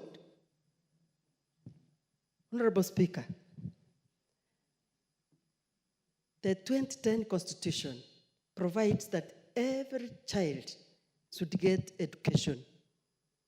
Honorable Speaker, when we look at this higher education bill or act, which was put in place and which was hindering any student who is 17 years and below not to access the loan. Honorable Speaker, we realize that this is discrimination of the highest order. Honorable Speaker. Honorable Speaker, the Higher Education Loans Board facilitates and assists students who are very poor, who come from very poor backgrounds. And you know, Honorable Speaker, those of us who went through colleges and we were taught that students or children come from different backgrounds, and sometimes you find quick learners and there are slow learners. For the quick learners, Honorable Speaker, sometimes they finish school before the 18 years, which is put in the act, and they need to proceed to university. We cannot have an act which is punitive, Honorable Speaker. That is even why, when we look at the funding itself from HELP and from the funding model and from the funding board, we realize that there are several loopholes which have made students even to drop out of school. Right now, Honorable Speaker, students are about to sit for their exams. Of course, we know that the funding board was taken to court, and it's not able to facilitate us at now. But the ministry has to give directives on what should be done for those students who were supposed to benefit from this fund, but who were not able to benefit because there are court cases. Honorable Speaker, we want, as a country, to know that sometimes we have done so badly that even we have made students to drop and even to go to places where we cannot even be able to trace them simply because of some laws which do not even make sense. So, Honorable Speaker, I want to urge this House to pass this bill, and also I want to urge the ministry to give good direction on what age the students are supposed to be in school, right from nursery. If those directives are there, then, Honorable Speaker, they are not followed. There are no good guidelines. So the country is confused. We cannot waste students' lives simply because of some of the laws which are confusing. So, Mr. Speaker, I support and I urge this House to support this bill. Thank you, Honorable Speaker. Honorable Makali Mulu. Thank you so much, Honorable Speaker, for this opportunity. Honorable Speaker, I want to start by really congratulating my sister, Honorable Kamene, for this important amendment relating to the education sector. Honorable Speaker, the education sector in this country has been faced with a number of challenges. And some of these challenges are making the sector look like it is not working. And an attempt to start minimizing the challenges is a welcome attempt, Honorable Speaker. Honorable Speaker, this matter being debated this afternoon, the issue of the age of our children who are joining university, is a very, very important matter. And all of us as members of Parliament, I'm sure we have been confronted with this challenge. In my own constituency, Honorable Speaker, a number of parents keep coming to my office telling me that their child has been admitted into the university, but they can't apply for the loan, basically because they are underage. And when you are trying to find out what it means to be underage, the issue is just because they don't have ID. And on that basis, they have been told you can't be able to access the resources. And what normally happens, Mr. Speaker, what people forget is there is no way any child in this country will join university in year 1 and leave university by year 4 without achieving the age of 18. So it means at some point in that process, the student will still achieve age 18 and will have an ID. So to me, the way we should be thinking as a country, and that's why I like this proposal, we should come up with a mechanism, Honorable Speaker, that if I'm underage, that I don't have an ID, and I only require 1 year to get an ID, the government should be able to come up with a mechanism to ensure that I get my loan, and when I hit the age of 18 and I get ID, then whoever has been signing as it has been proposed in the bill, for me, can actually now exit the signing and I take over because now I'm age 18. And I think if we do that, we will be able to facilitate our students. Because, as you rightly put it, Honorable Speaker, during your time and my time, the old days, it was not possible to get to university before you are 18. But you remember, some of us would even go through NYS, there would be a delay in going to university. So by the time you hit university, you're almost 20, which means you don't have that problem. But these days, because of what is happening, children are joining class at 6, some of them. Others are joining at class even at 5. And because they are more intelligent than our generation, Honorable Speaker, they push their studies to a level that they don't repeat any class. And you find someone has completed Form 4 and they are still at age 17. So I think really we must thank Honorable Kamene for this attempt to amend this law. And what I would request is, honorable members, let's support this so that the students who are coming to us with these challenges are able to access university education without any problem. And we all know, if we sort out this one matter, it will be in the right direction in terms of sorting the other challenges. A number of honorable members have said this sector has a lot of challenges, Honorable Speaker, because the other challenge we are facing, all of us, is this thing called banding of students, where students are being put in different bands. You realize, Honorable Speaker, somebody comes to you and you know the home, you know the father, you know the mother of the children, and you know the siblings, and you find somebody has been placed in band 4, while actually they should be in band 1. And when you try to reason why they were being placed in that band, looking at their scenario, you can't understand. So I think really this sector needs to be, a lot of things need to be streamlined.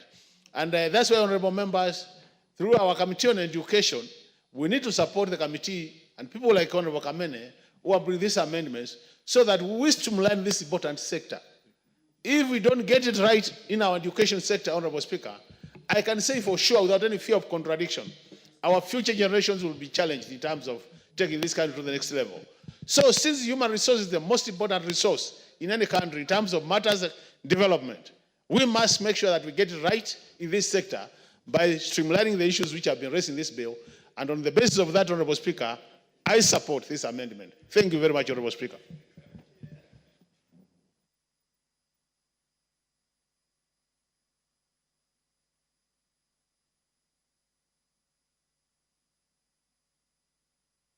The Honorable Member for Mgwen.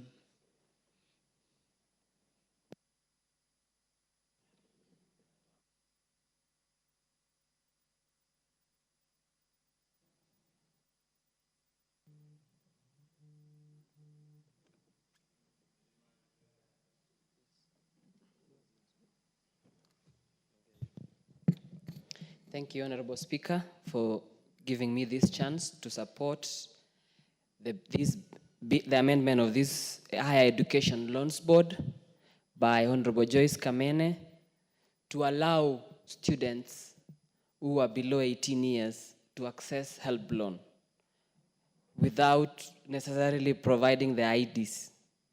Honorable Speaker, there's been a very serious discrimination by the Higher Education Loans Board for not allowing students who are below 18 years to get to access their loans. And they've denied them freedom of education, Mr. Speaker. And this bill came timely by Honorable Joyce Kamene, whom I consider as an iron lady. I've known her really criticizing a lot of things by the government, but in the right direction. And this bill actually defines her as a mother who is considering children or teenage students who are below 18 years. This is actually timely and very considerate. I really want to congratulate her. The reasons for requirements of IDs in institutions of where they provide loans like banks and help, for example, is for verification of identification. To know who is this student, what are the details of the student. But right now, Mr. Speaker, students have names, students have index numbers. We already know who they are. So once, we don't need an ID, especially during the entry level, because we already know them. And with these dynamic moments and times, Honorable Speaker, where we will have Maisha number being used moving forward, in future, probably we might not need the IDs. So the other issue again, Honorable Speaker, is for credit assessment. In this case, a student joining university or tertiary colleges, we don't need to assess anything on credit worthiness. We know he's a student or she's a student, she's still studying, and so she can just progress. Her or his credit worthiness will be known later when she enters or he enters into businesses. The other issue, reason for issuance of IDs or requirements of ID is for tracking recovery. In this case, Honorable Speaker, for the period the student will be studying, entry level, during the entry level up to completion, there's some formalities that can be done so that to allow this student use his or her ID. But for now, during the entry level, Honorable Speaker, they can use whatever the documentations they have, the birth certificate, the names, the index numbers, and in that transition period, it can be done before this student completes her education. So I beg to support this bill and to also thank Honorable Kamene for coming up with this timely bill. Thank you, Honorable Speaker. The Honorable Elizabeth, Meru County Women, Member of Parliament. Thank you very much, Speaker, Honorable Speaker, for giving me this opportunity to comment on this very, very important amendment. I want to thank Joyce Kamene, Honorable, also for bringing it so timely. We keep on saying that education is an equalizer, and I'm even beginning to wonder why this happened in the first place. No child should be discriminated in any way, whether age or otherwise, for her or him not to enter any level of education, and particularly now we are talking of university education. I know the Ministry of Education has many challenges, and this is the least of what should be bothering them about an age. So, Honorable Kamene, I just want to thank you most sincerely for bringing this up, even as we brought up many other issues that are concerned with the education of our children. I think that is very vital to me and very crucial that all children, irrespective of their ages, get the education that they deserve. Thank you, Mr. Speaker, for again giving me this opportunity. Thank you. The Honorable Adams Kipsanai. Thank you very much, Mr. Speaker, for giving me this opportunity.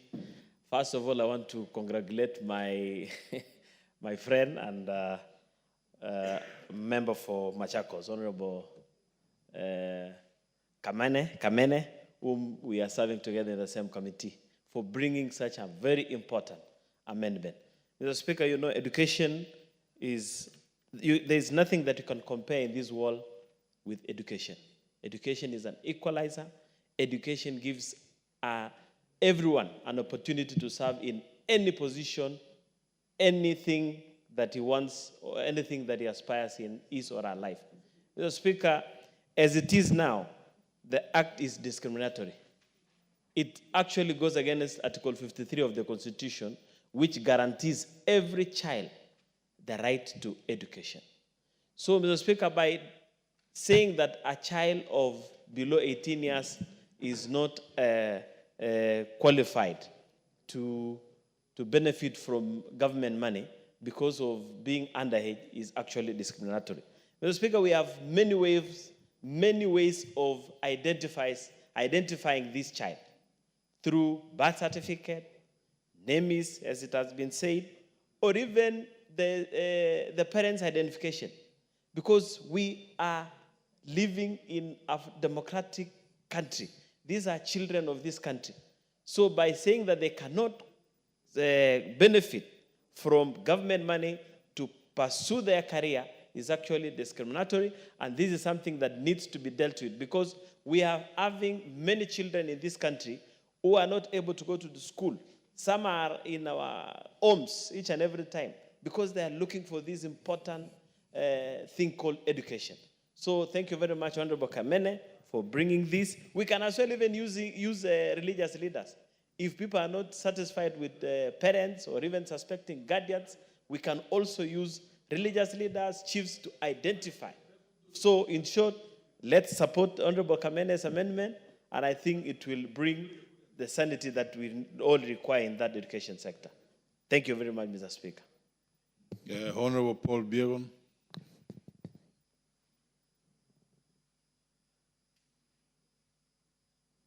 Thank you, Mr. Speaker, for giving me this opportunity. And at the onset, I rise to support the member of Machakos, who happens to be one of the members. We go to the same church, so I'm really very proud of her, that at least she has thought like a mother and like a Christian. Because, Mr. Speaker, if really we want to transform Kenya into a middle-income country by enhancing access to education and ensuring an educated workforce to drive economic development, then some barriers have to be removed. And some of the barriers which are hindering it is this one. There are some children who finish school when they're still young, and it is not their mistake.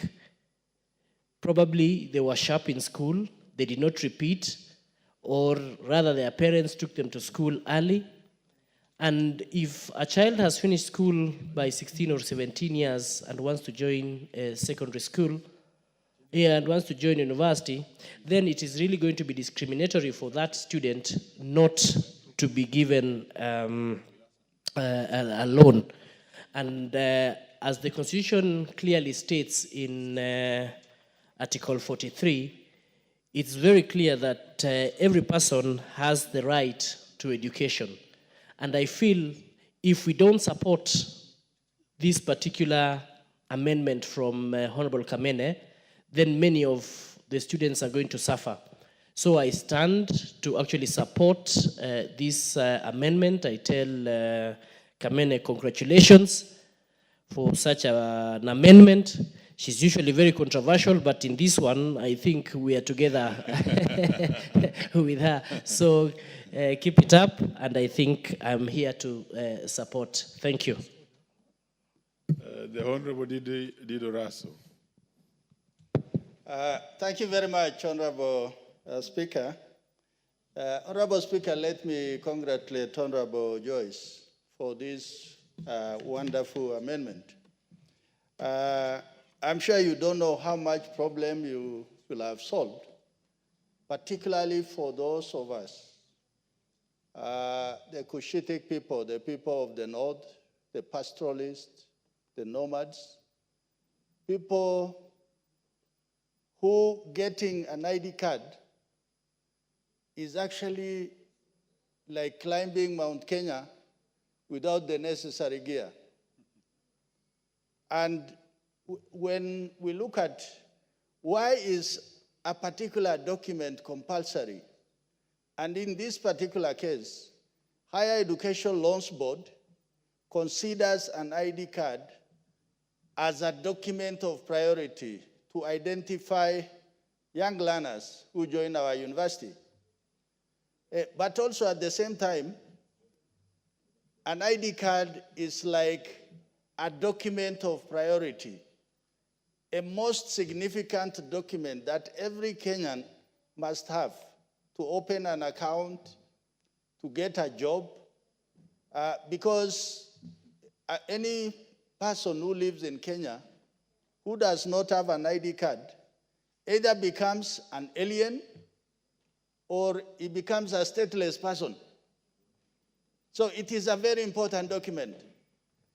But if you travel further than that to see when a document almost becomes compulsory, then accessibility of getting that document must be easy. It simply means a Kenyan who applies for an ID card at the right age, at the right time, should be given that ID card maybe in terms of weeks or in the shortest, within a month. For those of us from Marsabit, I think the earliest you can get an ID card is 3 months. And it can take years without accessing that document.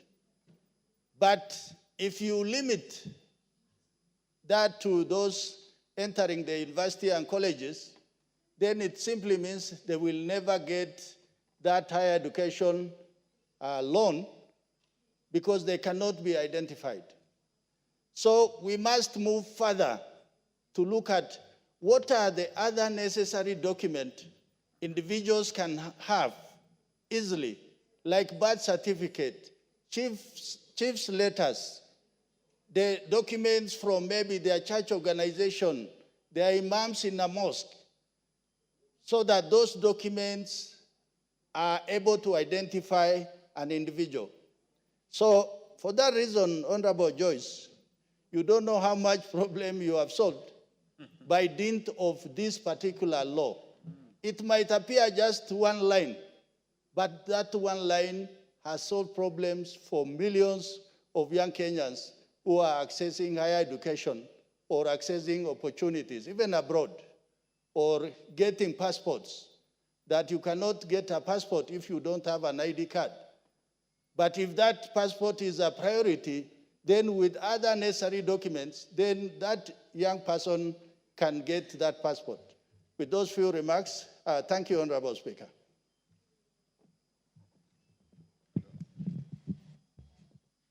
Mover to reply.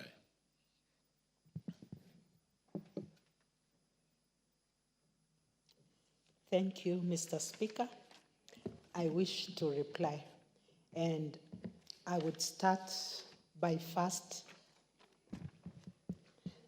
taking this opportunity to thank the Committee of Education and Research led by Honorable Julius Smelly for having deliberated and prepared to table the report on the bill to this House.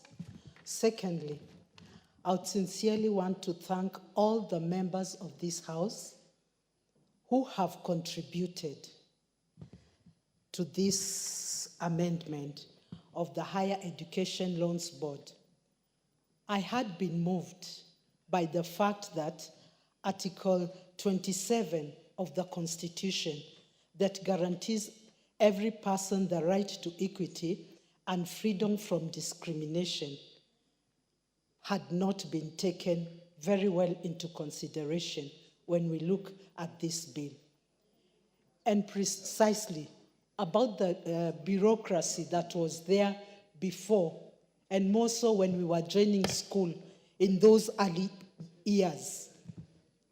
You find that when you are joining nursery, there were other criteria to measure if you are worth joining